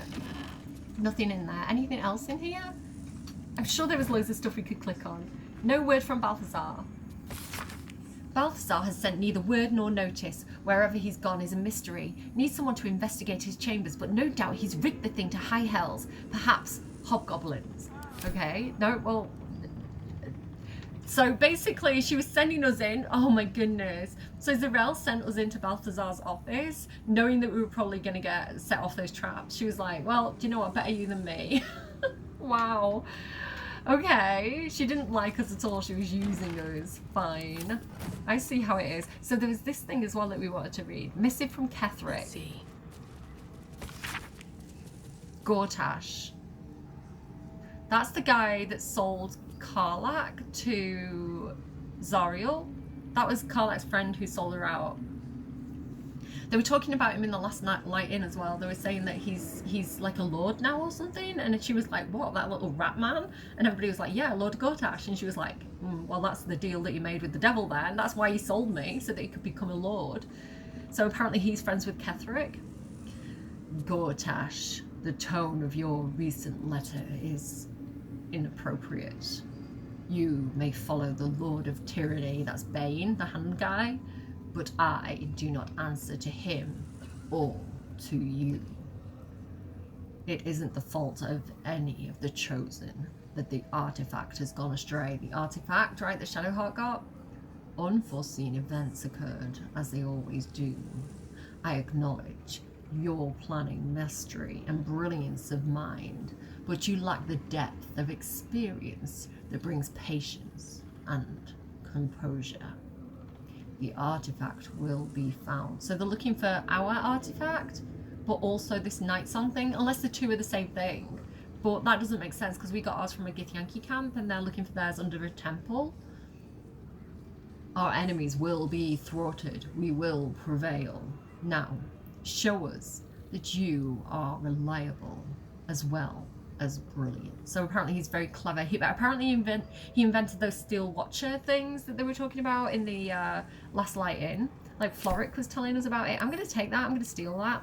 Seems important. Like maybe Karlach might like to read that and know that Gortash is involved in. Apparently besties with Ketheric, which is interesting. Okay, we need to leave this room and act like nothing happened. Are you ready, guys? Don't be suspicious, don't be suspicious, don't be suspicious. Okay, yes, Zariel, we understand the orders. We'll find Balthazar. See you later, bestie. Great chat. Nobody go in. She's very, very busy writing missives. She will have your head, literally, like this ogre over here if you disturb her. Did we click on her? Zerel's personal reminder. Balthazar has sent neither word nor notice. Wherever he's gone is a mystery. We need someone to investigate his chambers, but no doubt he's rigged the thing to high hells. Possibly hobgoblins. Same note, same note. Okay, yeah, so she basically was using us like cannon fodder, right? She was like, you go and investigate the scary chambers that are definitely going to explode. Okay, I'm going to save. It is time, my friends, to do one of the most important missions in my point of view and find out what's going on with Mumthara, because I love her. I'm gonna rescue my adoptive mother, Mumthara, from whatever horrible, horrible fate has befallen her. So we did see, this is the room that, you know, she was basically on trial in front of Ketheric. And if we follow the blood splatter, the trail of blood, we can presume that she's been taken down below to the dungeon, right? I think that's what they said. Okay, there's this guy here. I hate the sounds down here. It sounds like children crying.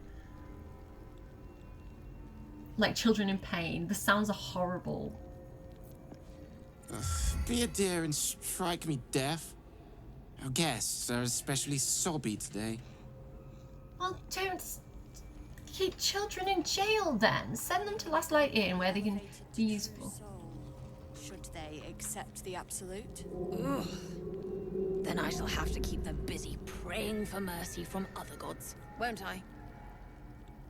You're mistaken, surely. I am not. But we've seen... what? 5 true souls sent for an audience? And not a single one came back down from the tower top. Must have been unworthy. Okay. So even true souls are in danger here. They're being sent up to the tower top where Ketheric went, and they're not coming back down. So where they're going... we probably don't want to find out where they're going. So this blood trail leads into here. And here she is. Here's Mumthara. How can you hope to resist the voice of a god? It is no god. Blasphemer. So Mumthara's rejecting the Absolute right now. Let's see what the situation is. Do you? You were adored, Mumthara. Brought up from the darkness and into the Absolute's light. She cherished you. But it wasn't enough. You were distracted by your own desires. Bloodlust, murder, chaos. And most damning of all, an inability to follow orders. I obeyed to the best of my ability! And isn't that depressing? You are nothing. Minthara's mind connects with yours. Not strong as you remember, but fractured, disintegrating. Come to observe, true soul. She is a lesson. None can rise so high that they cannot fall again. What are you, Dwagar? Deep nose? Who are you to treat a drow in such a way? I'll have your heads. No, we've got to save Mumthara, guys. Mumthara has got herself into a situation here. And again, like, if you don't know her story, it changes everything. Like I said, I killed her on my first playthrough. I was like, she's a bad guy. Like, I just killed her in Act 1 and that was it. And then in my second playthrough, I did this and found out all her story and her backstory. She's like Dirge, right? She's got like a whole lot to uncover. So, I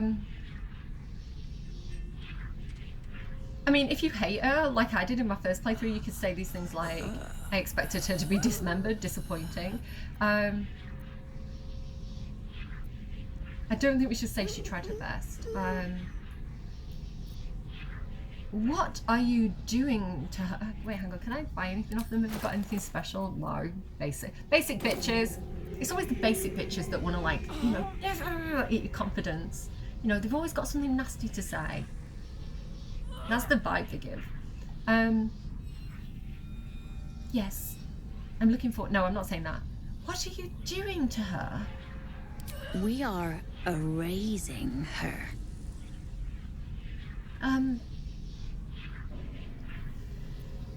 I like, is this really why she's a valuable asset? But I feel like we need to take charge. I feel like they would expect true souls to walk in and want to take charge. I feel like deception check is going to be better for us. I've been instructed to handle this prisoner myself. Oh, Shadowheart, help me. Guidance, guys. Give me guidance. I could use friends, but I'm scared that they'd, like, turn against me later, basically, which I'm not scared about. I feel like could happily kill them, but it's what would Claudia do? Oh, look at that. Nat 20. Let's go. No, this is our duty. Peace, sister. Let us observe the true soul's methods. Perhaps we can learn from them. Her mind is yours. Break it. I prefer to work, you know, in secret. Perhaps you could stand outside? Okay, we've got, we can attack them, but I want to reach out for Minthara's mind. I'm gonna, like, be like, sister, I got your back, girl. There's hope for her. I can bring her to Alistery. Immediately, your mind is swept into a greater vortex. A psionic storm with Minthara at its center. Cannot hide, submit, embrace. Her torturers are not dominating her. They are destroying her mental defenses and exposing her to something else. The Absolute. Okay. Okay, guys, I don't want to fail this wisdom check. Should I save? Maybe I should save. I've saved recently, it's fine. We can do this. Push past the presence towards Minthara. I've got 4 inspirations. We can do this. Shadowheart, can you help? Shadowheart can help. Shadowheart can help. Okay, we've got advantage. It's a DC of, I don't know what just happened there. It's a DC of 18. We've got to do this. I am not going home without Minthara. The game was on our side! Yes! Thank you guys for giving me guidance on that one. Critical success. Okay, Minthara, let's go. Navigating the storm, you reach the nexus of her mind. It is a wound, bleeding raw emotion and shattered memories. But she senses your arrival. So it is you who will end me. Make it swift, then. Anything to silence that thing. That voice. No. I'm here to save you. I have a plan. Fake obedience. And the guards will leave without raising the alarm. And then I will sneak you out of here. I would prefer to make these bastards bleed. But I trust that you speak from caution rather than cowardice. I will put my faith in you and pretend to be their slave. Her mind fills with warmth, and she gently releases you. She needed a friend. She's genuinely warm towards us, right? Is it done? I did not feel her mind break. Like, there's so much with Minthara. I'm going to fangirl about her so much. So, she's so strong. She's such a strong person because she's been raised to be. She is a Lothsworn Drow. And to be a Lothsworn Drow, you have to fight to survive. Very similar to the Githyanki. So she has that militant fighters, you know, you've got to be strong, don't show weakness kind of mentality that Lae'zel has. But again, she's like so... She can be so gentle, and again, to go from my first playthrough where I didn't see any of this and I just thought she was brutal and mean and horrible, and I kind of like ended her in Act 1, and then my second playthrough where I actually got her full story and I saw her vulnerability and I saw her strength, and you know, I understood her better and I got her whole back. I just love her so much. She's written beautifully. The guy who wrote most of Minthara's lines, I saw her in one of Luality's videos. She went to like some kind of conference, I can't remember what it was, and she was speaking to the guy who wrote for Minthara, and he said, like, I didn't realize I was doing it, but I wrote her like she's my wife, right? Like that.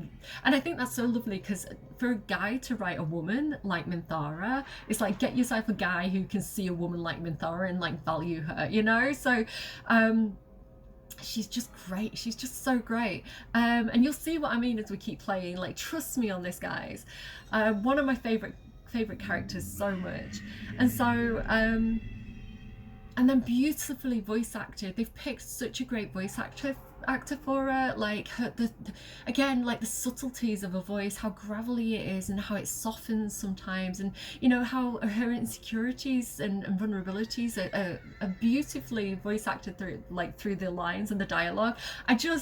She is perfection as far as characters are concerned. She's such a perfect character. Oh, I love her. Okay. So we've got to convince these that I've wiped her memory, basically. She is like just zombie of the absolute. They're questioning me. I did not feel her mind break. I like this one. Were my methods too subtle for you? It's not my strongest one, but I like that one best. She is cleansed as ordered. Were my methods too subtle for you? Like, put them down, man. Eagle Splinter, let's go. Am I pushing my luck? I might be pushing my luck. Guidance, guidance, guidance, guys. Guidance. I should have gone with the other one. No, there we go. Okay, we're good. We're good. We got it. 25. Let's go. No. My sister only meant to compliment your delicate work. Indeed. Seems I have a bit to learn yet. We ought to return to our posts, sister. There'll be plenty more prisoners to practice on.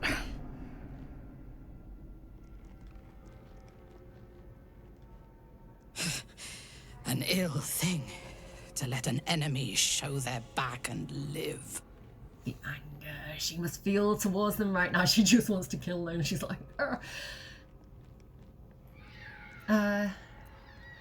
let it go for now. You can plot your revenge once we're free. Prudent. Let us go then. I will be your mute and faithful slave. For now. I don't want her to be my mutant, like, faithful slave. I don't want that to be who she is. I love how tough she is. Like, you know, you be outspoken. You speak your mind, Minthara. You tell it like it is, girl. You be strong. Love her. Challenge me. Yeah, I absolutely adore her. Let's go. So she's a companion at the moment, or not a companion. She's like, I don't know what you call that, but like she's walking around with us, basically. She's following us. We can't actually go into her inventory. We can't really like equip much with her, but we can control her to a certain extent. I can make her run around. I don't know if I throw down, like say for example, if I throw down the cruel sting, if I drop item, can she pick it up and wield that? For your sake. Equip. Gilly is armed. Yes, look at that. I am going to admit that I had that in mind for her the entire time. I was like, I'm going to bring this Sutter along for mummy. I think we're going to really like deck her out in some really good stuff eventually.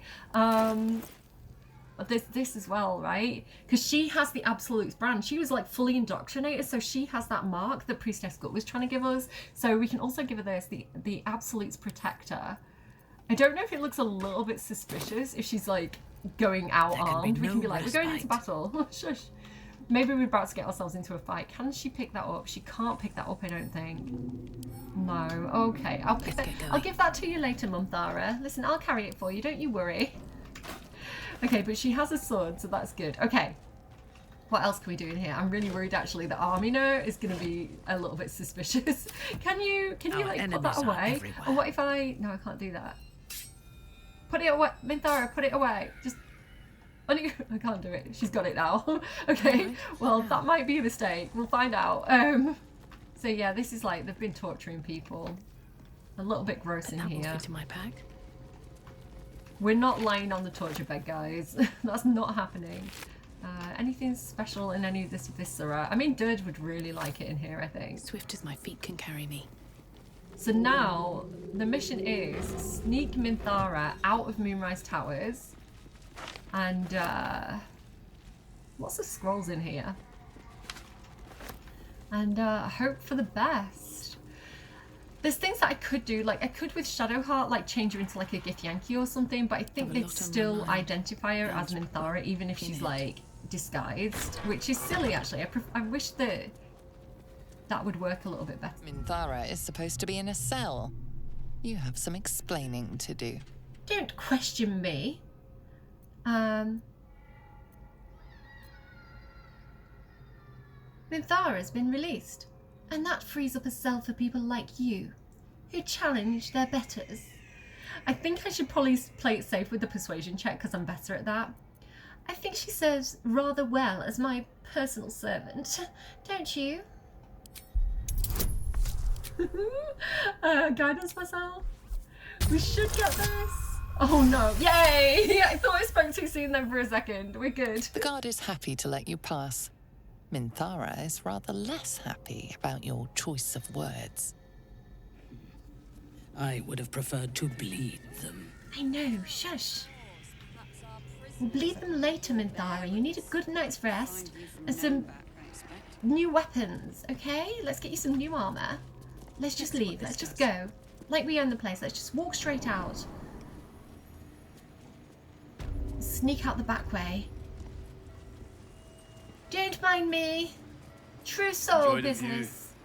This feels like it's stretched all the way. The Zentarim. Look, I knew the Zentarim would be involved. What are they shipping? They're shipping something. Okay. Minthara, are you still with me? Minthara, come this way. I thought that was her walking off, but it's not. Okay. Wait.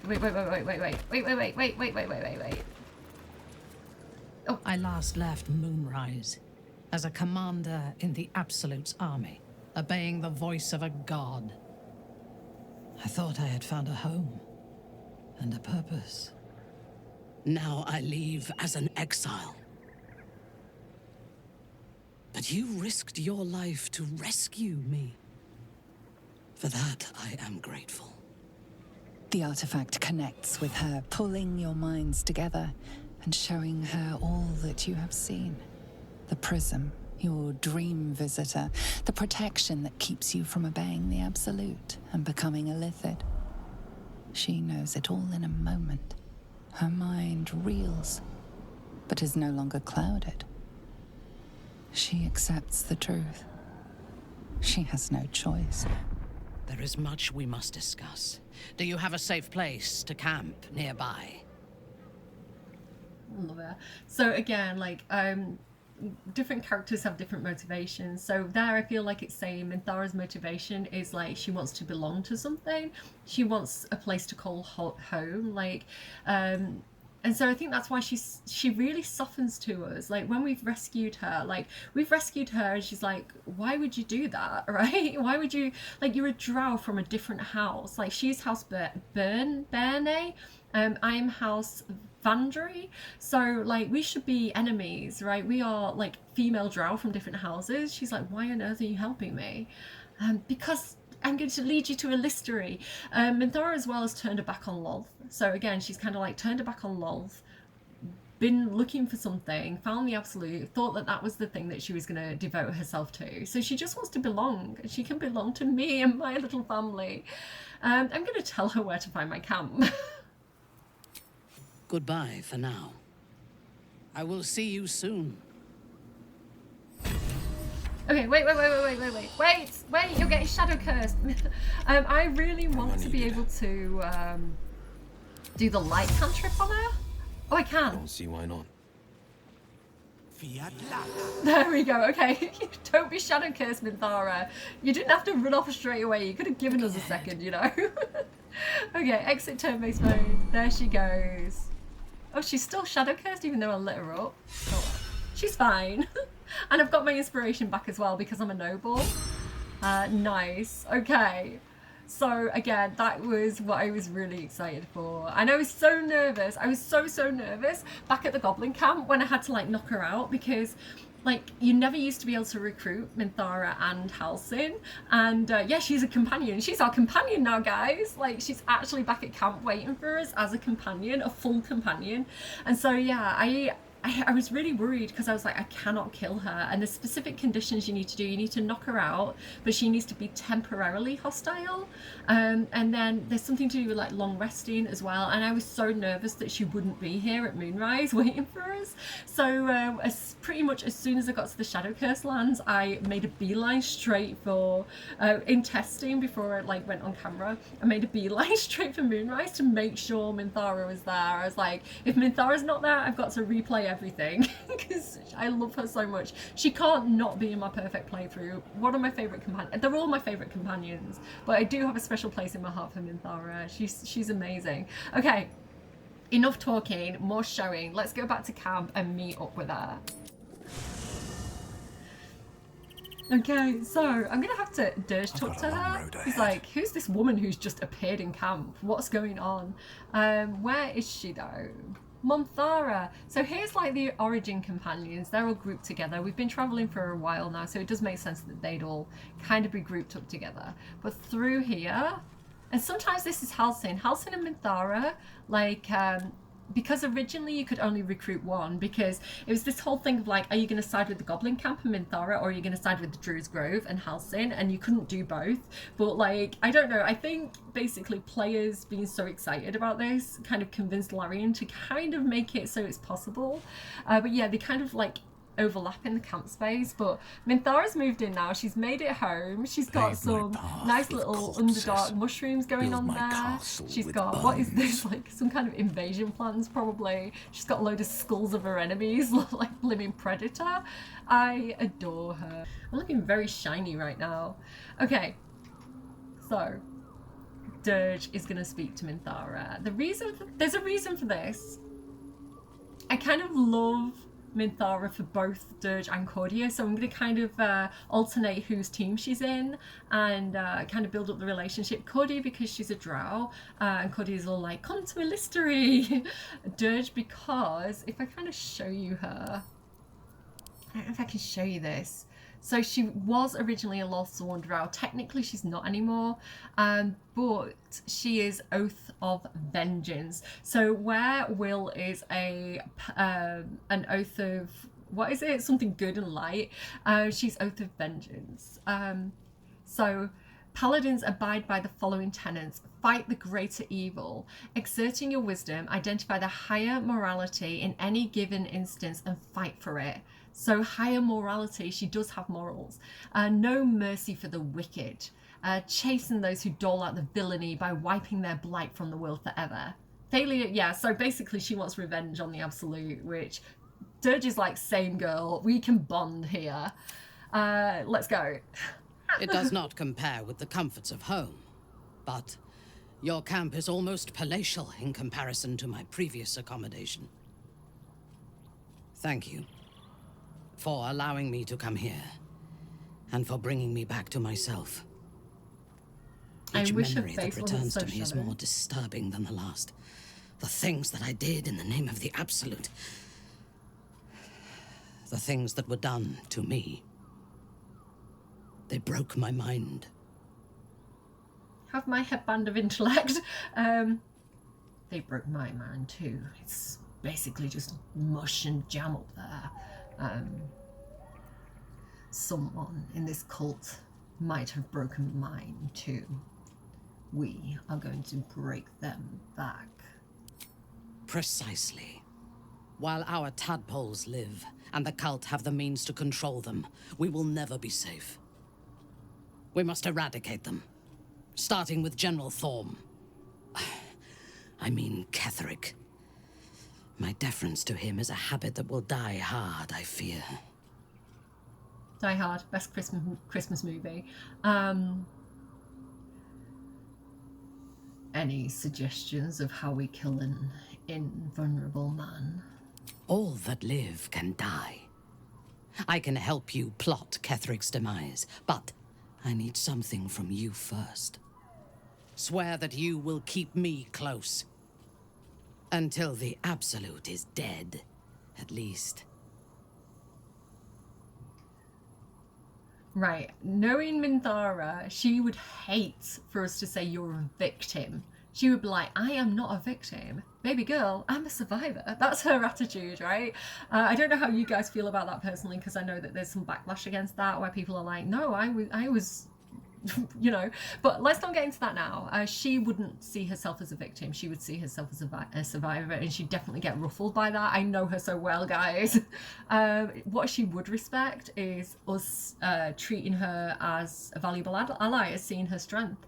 Of course, you'll be a valuable ally. Thank you. I knew you were different to other true souls when we met, but I could see nothing clearly. Now, thanks to the prism, the Absolute does not cloud my thoughts at all. I see that together, we can have our vengeance on those who infected us. Rest well, and keep your wits about you. Tomorrow, we go to war with the cult of the Absolute. Yes, ma'am. That was my plan. I love it so much. So again, she didn't know what she was doing. She was being puppeted by the Absolute. Like, where we're protected by the artifact, like, she didn't have that mental protection, and so they were basically making her do whatever they wanted her to do. So she had no autonomy.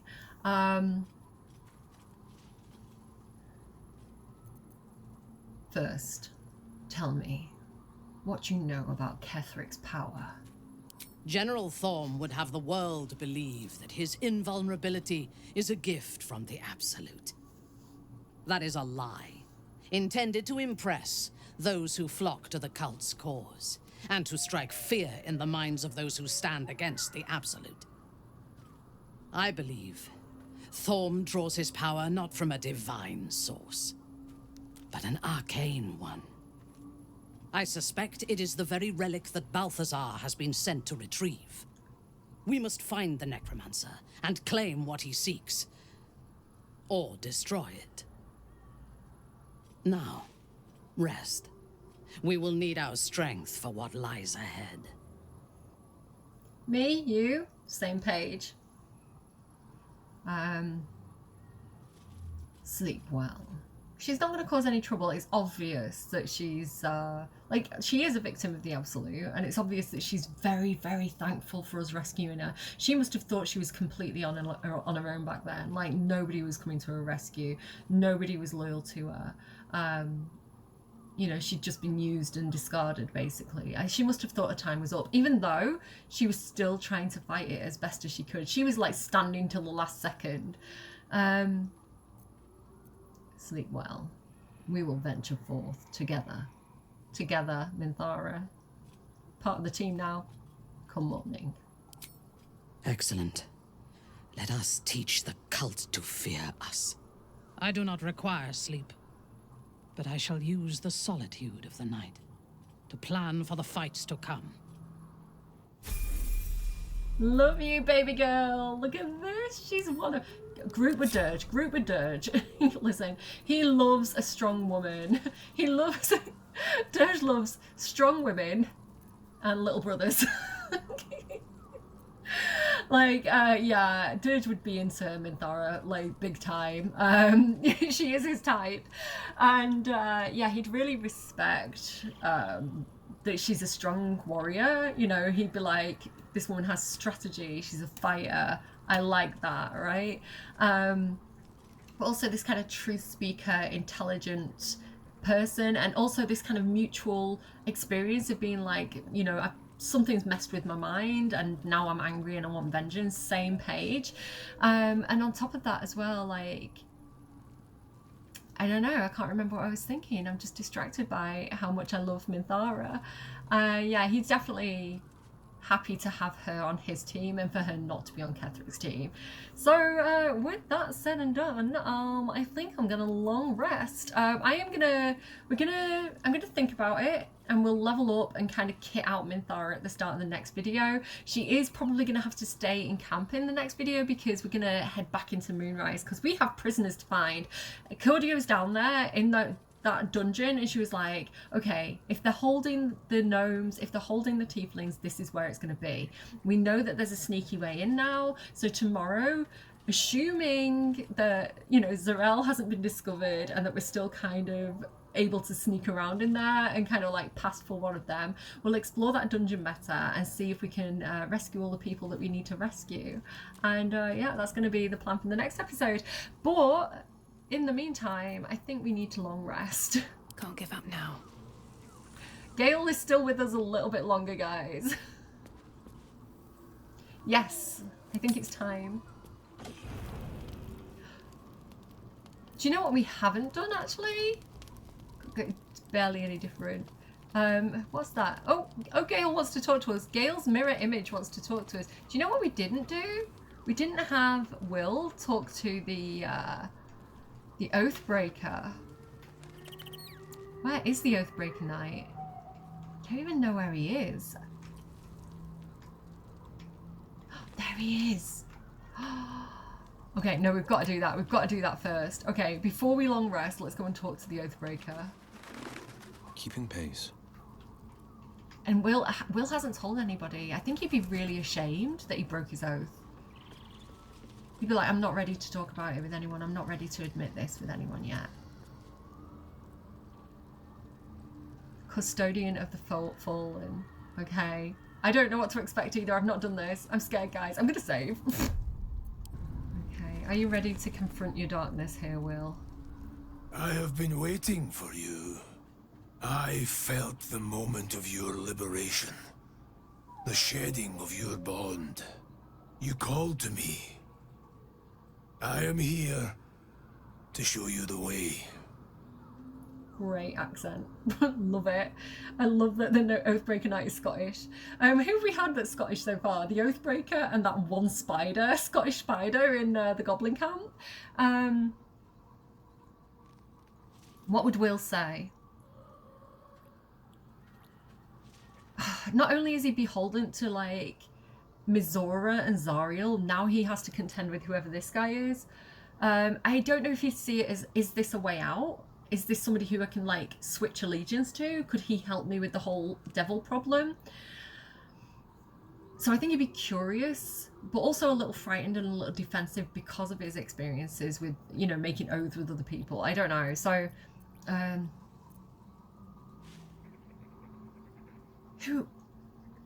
how do I do the Will's voice? Will Ravengard, Blade of the Frontiers. I don't know. Who are you? I was the first. The first to swear. The first to fall. When another's oath is broken, I stand witness. I hear their sorrow. I see their jubilation.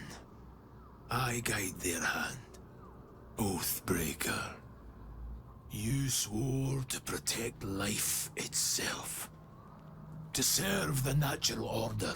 To protect those who value life. And vanquish those who would destroy it.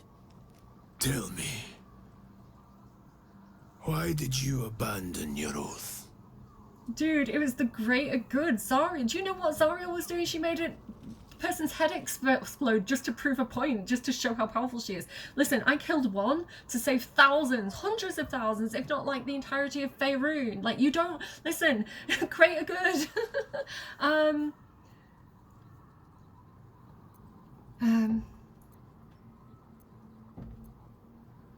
It was not my intention. My actions had unexpected consequences. A lapse in judgment. To know the reason for your fall is perhaps to know the shape of things to come. Take comfort in your undoing. I, like you, abandoned my cause. But much can still be achieved. Your oath is broken. The light within you fades. A new power is awakening. He's like enchanted armor. It's like he's like fire inside it. Okay, I am with you guys here. If any of you are like, I've never done this before, I don't know what this is, I'm new to Baldur's Gate, the same, that I don't know what this is, I don't know these questions. Your oath is broken, the light within you fades. Oh my goodness, no, a new power is awakening. No, he's holding on to that light, right? Like, remember the light in the darkness episode? Like, he's like, what have I done? But at the same time, I want to explore this because I've never done it before.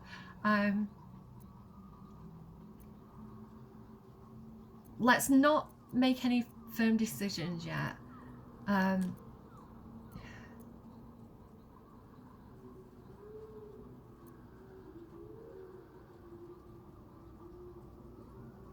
What oath did you swear? I served a noble lord.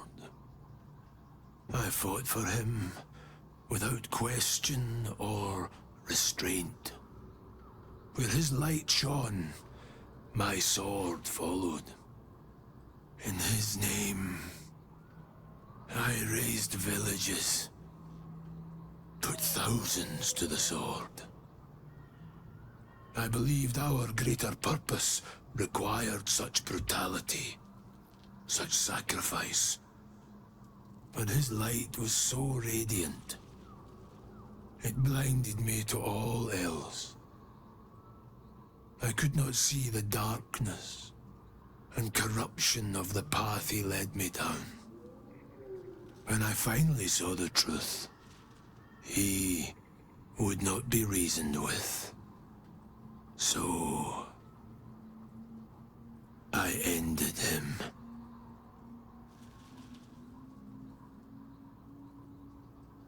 For this, I was called Oathbreaker. Oh my goodness, the backstory, the lore of this guy. So he worked for somebody who was tyrannical, who was doing a lot of bad. And when he stood up to him and ended him, like, then he was called Oathbreaker. Like, which is exactly what Will has just done. Exactly the same situation where it's like, I took out one person who was doing a lot of harm, saved loads of people, and yet now I'm an Oathbreaker. It's like the same situation. And I love that thing about as well, again, this is completely unplanned. I didn't know anything, like, really. Like, I've kind of Googled it, but I don't know, I've not experienced it. So this thing as well about, like, the light and the darkness.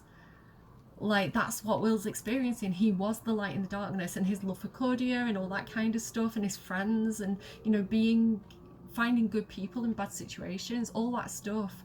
And now he feels like it's all been challenged.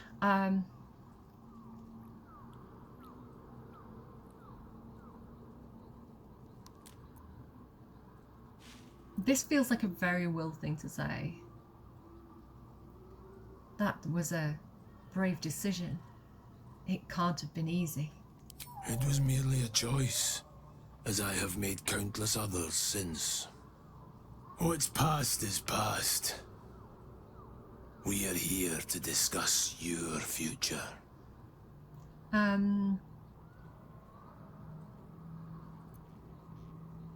What did you achieve after abandoning your oath? I wielded the powers of darkness, yet held a candle for those who needed the light. My actions followed no teaching, apart from my own justification.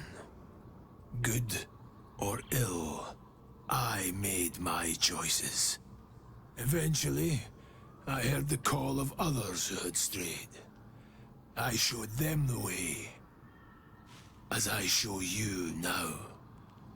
That's interesting, this idea of, like, being, like, darkness and light, like his darkness lit the way for others. It might not necessarily be a bad thing, especially if it's, like, to do with, like, rebelling against tyranny. And that idea as well of, like, what is a good action? Like, a good action by one group of people could be considered a bad action by the others. So, for example, the goblins, right? Zarel was like, kill the goblins. Like, that would have been seen as a good action because they were doing, like, I would have done it for the absolute. Whereas, like, letting them free was seen as a bad action, even though that felt like the good thing to me. So the idea of, like, good and bad being not a binary thing, but something that's open to debate and framing. So Will's like, as well, because Will's dealing with that on a personal level. He's like, basically sold his soul, sold his essence, his light, in order to, I don't think we know everything about Will's story yet, but I can't remember what he hasn't shared.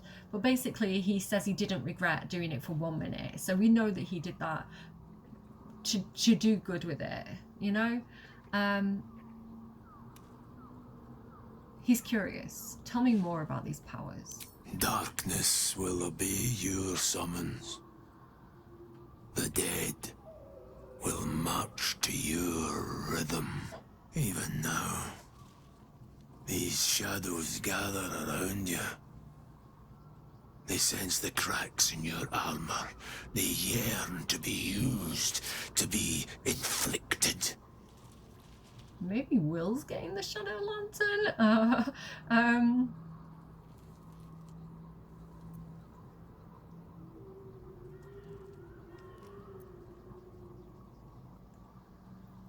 I'm ready.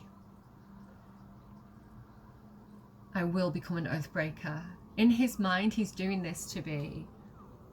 I will become an Oathbreaker. He's doing this because he's in a place with a lot of shadow, right? And if he can learn to control those shadows, he can keep his friends safe.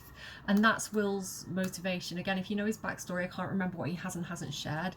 The idea of like, I'm going to self-sacrifice to keep others safe is a very him thing to do.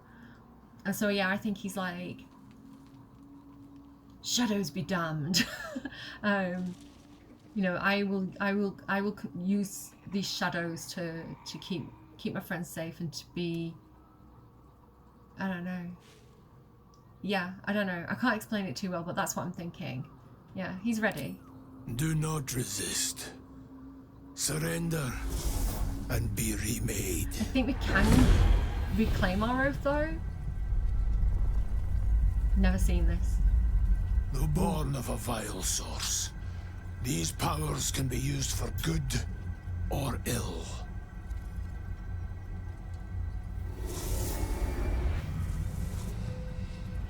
So it's not inherently bad. The powers themselves are not inherently Your bad. oath no longer binds you. The choice is yours alone.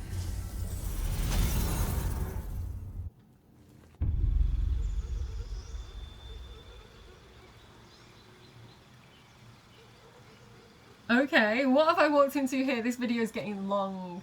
I don't know what I'm dealing with here. I've never ever done this before. Okay. What have we got? Okay, actions. Oathbreaker. You've broken your sacred oath in pursuit of power and ambition. Does that mean I've lost like my divine smite and stuff like that? Like, I've got these already as a warlock. Right, I'm gonna still be a warlock. But I'm also paladin. Okay. I'm sad that it's like using my strength instead of my charisma again. Okay, I don't think I've got an extra level. I think I've still got the same amount of levels, haven't I? Or am I now level 8 and everybody else is like level 7? I don't even know. Wait, okay, Oathbreaker. Oath spells. I already have Hellish Rebuke because I'm a warlock. Maybe we can switch that out and have both. But I've also got Inflict Wounds now, which is a necromancy spell, or a cleric spell. And then actions, control undead. That could be so useful. We are going up, right, okay guys, this turned out so well because again, I didn't plan all this. I didn't really know what I was getting into. We're going up against this Balthazar guy, right? I mean, he might be a friend to us. We know that he might be disobeying orders somewhat. He's kind of doing his own thing, but no, he's not a good guy. Look at what he did. Look at his study. He's a bad guy. Right, we're going up against this bad guy Balthazar, this necromancer. Being able to control the undead at this point. Again, this was not planned. This has worked out so well. It's like a happy little accident. They'll follow us around, so it'll be like a summon. And then also dreadful aspect. Let your darkest emotions burst forth as a menacing pulse to frighten nearby enemies. I love that as well for him. Like, kind of letting it out all out. Will has this whole thing about being the hero, right? Being the sword of the frontiers and like, not sword of frontiers, blade of the frontiers. Will has this whole thing about being a hero and, you know, how he's seen and being like a hero to the people. And he's got all this like legend and lore around him. And he's really trying to like prove himself to his dad as well that he's a good person despite, you know, being a warlock. And so the idea of him having to face all that and face his own shadow and be like, do you know what, maybe I'm not as good as I thought I was. Maybe I'm not the hero of legend. Maybe being a hero needs a new definition for me. Maybe I can be a new kind of hero, right? And the whole game has challenged us about our ideas of good and bad. Like Cordia being a drow, but she's a good drow, right? And yet she faces so much fear and kind of like like racism basically because she's a drow. And you know, the tieflings and Karlach, you know, people are so scared of the tieflings because they look like devils. And so to challenge these preconceived ideas about like what is good and what is bad is on theme for the whole playthrough. A spiteful sundering. The target takes 1d4 necrotic damage each turn, and attack rolls against it have advantage. I wonder if that like up levels, because 1d4 is not a lot. Okay, prepare spells. Have we? I don't think we've got Divine Smite anymore, which makes me really, really sad. But it looks like a lot of these are all still the same. We've got a lot of the other spells. I think we've just, I think we've lost Divine Smite, which is really, really bad. But we have Snaring Smite, which is on brand for him. Thunderous Smite. So it's not too bad. Okay, accept. Accept? Accept. I don't think we have a choice. The big question is, do I have... Oh my goodness, I still have Divine Smite. It's okay, we've not lost it. I think this is going to be a really, really good thing. I think we've just got more powerful. I've heard that the Oathbreakers are really powerful, so that worked out well. No one stopped me yet. I want to say. Who's missing? Gale's missing. Gale? How much further can I go? Where did Gale go? Why is his mirror image here? Good evening. I'm here on behalf of Gale of Waterdeep. He wishes to extend you an invitation for a private conversation in a more suitable locale. Very well. Show me the way. Gladly. Simply follow yonder path, and soon you will find him. Okay. Gale romance scene incoming. I'm excited. Why does it always do that? Like, why is it like not exact? Oh, there we go. Perfect. Full rest. Do my hair.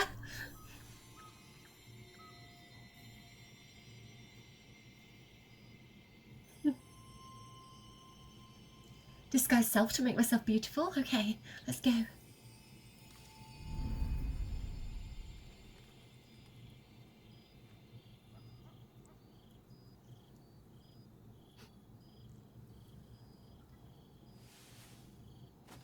I love this time of night. There's an almost reverent silence that accompanies the peak of darkness, when you'd almost believe the dawn will never break. The cradle of eternity. The timelessness of lovers. That most beautiful of fantasies.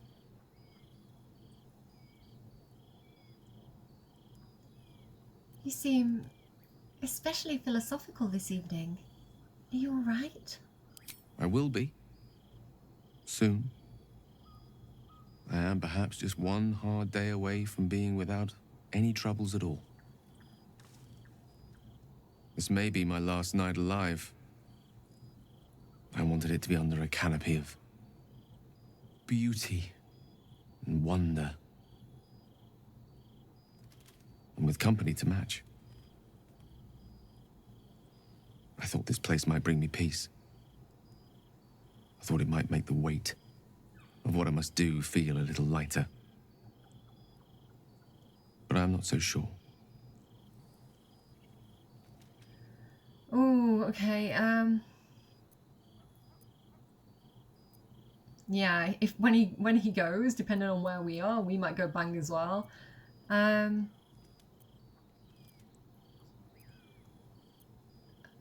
I think we should ask him about what he wants and how he's feeling. Is this truly what you want? To die for the promise of Mistress forgiveness? Babe or crone, coward or hero, death is assured. Mistress forgiveness is not. If you knew the end was near, would you not want to ensure it had meaning? I am terrified. I will not claim otherwise. My face could scarcely conceal it, even if my words sought to deny it. There is no point in running from the inevitable. Better to meet it on my own terms.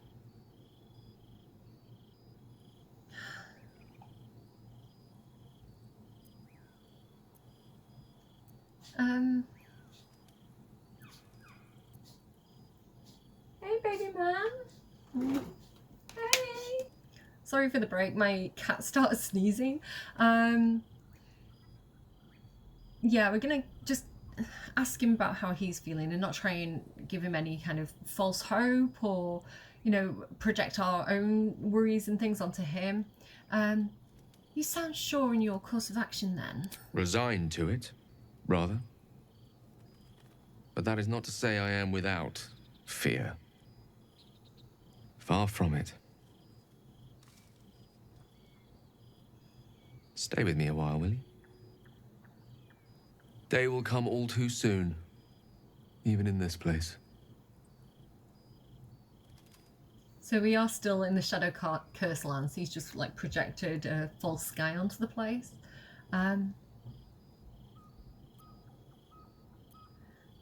not going anywhere, Gale. I'll be by your side, whatever dawn brings. One moment with you could sate me for a lifetime, and prize the fear from my heart. I'm so very glad you came to share this with me. I know this is all unreal, but I created it for you. You must know that you're very special to me. If things were different, if we were home, I'd have taken time to do things properly, to say it all better. But time is short. I'm in love with you.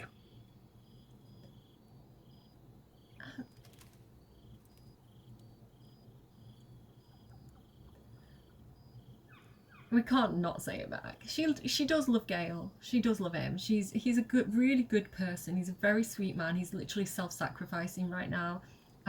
Yeah, she does love him.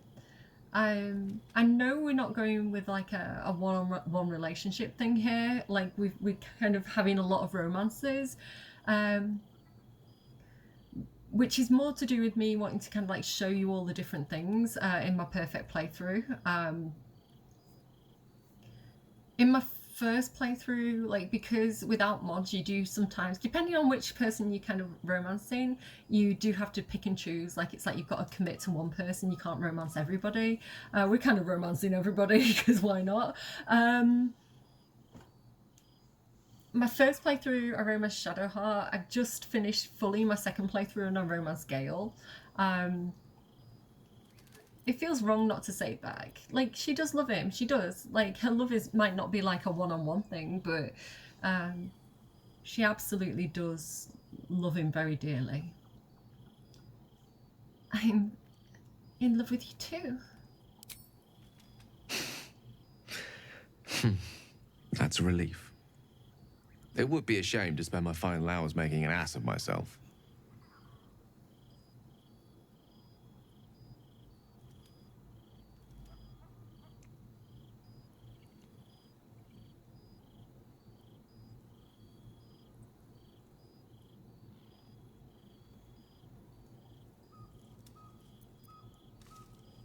I hope that wasn't a parting kiss.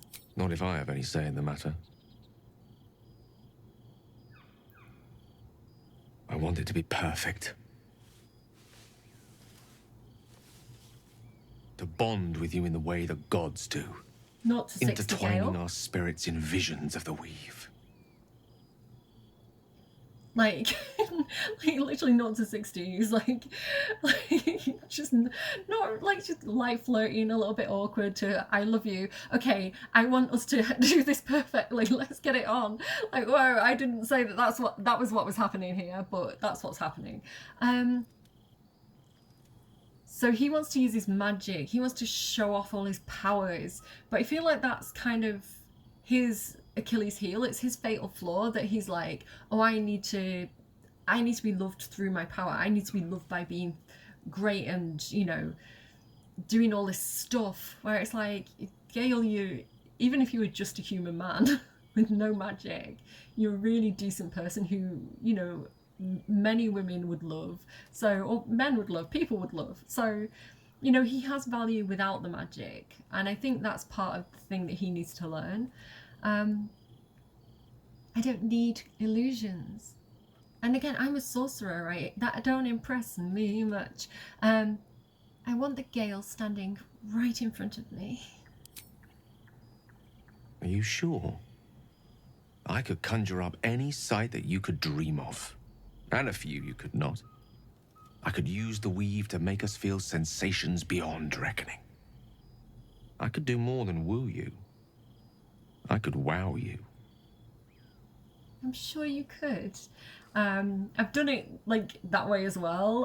In my second playthrough, like I say, I was romancing Gale, and I did the whole it's like an astral sequence, but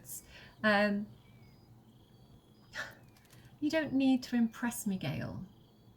I'm no goddess. I want what's real. Yes, you are. Trust me, I would know.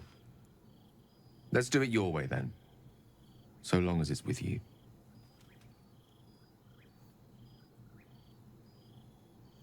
A small gesture towards your comfort.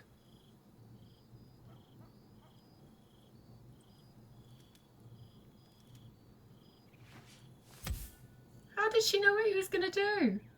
Tapple. That's a nice bedroom. He's going outside, let's go outside in the moonshine. You know I want to, and I'm gonna say yeah. So this is a very sweet romance. Again, all the companions romance in different ways. So, you know, my skirt is doing a lot of the work there. That one is very, very sweet. It's not very explicit. The Lae'zel, you know, scene was very explicit. So much that I had to blur a lot of it out. But that one's very sweet, and it's very romantic, and it's very, I don't know, I really like that kind of down-to-earth style of romance. My cat wants to come back in. So I'm going to call it there. I hope you're enjoying. Have a wonderful Christmas, New Year's, however you celebrate. I hope you enjoy the holiday season, and I hope you treat yourself to some nice things. And even if that is just a long hot bath, or, you know, some time on your own, or playing computer games, or whatever it is, I hope you really enjoy the next couple of weeks. Be kind to yourself, and yeah, I will see you again. It's a busy period, so fingers crossed I'll have this episode up on time, but if not, I will see you as soon as I get the chance, because in the next video we're going to go and try and free all the captives of Moonrise Towers, and I want to do that so badly. So leave me your comments down below, thoughts on Minthara without spoilers, and yeah, I will see you soon. Bye guys.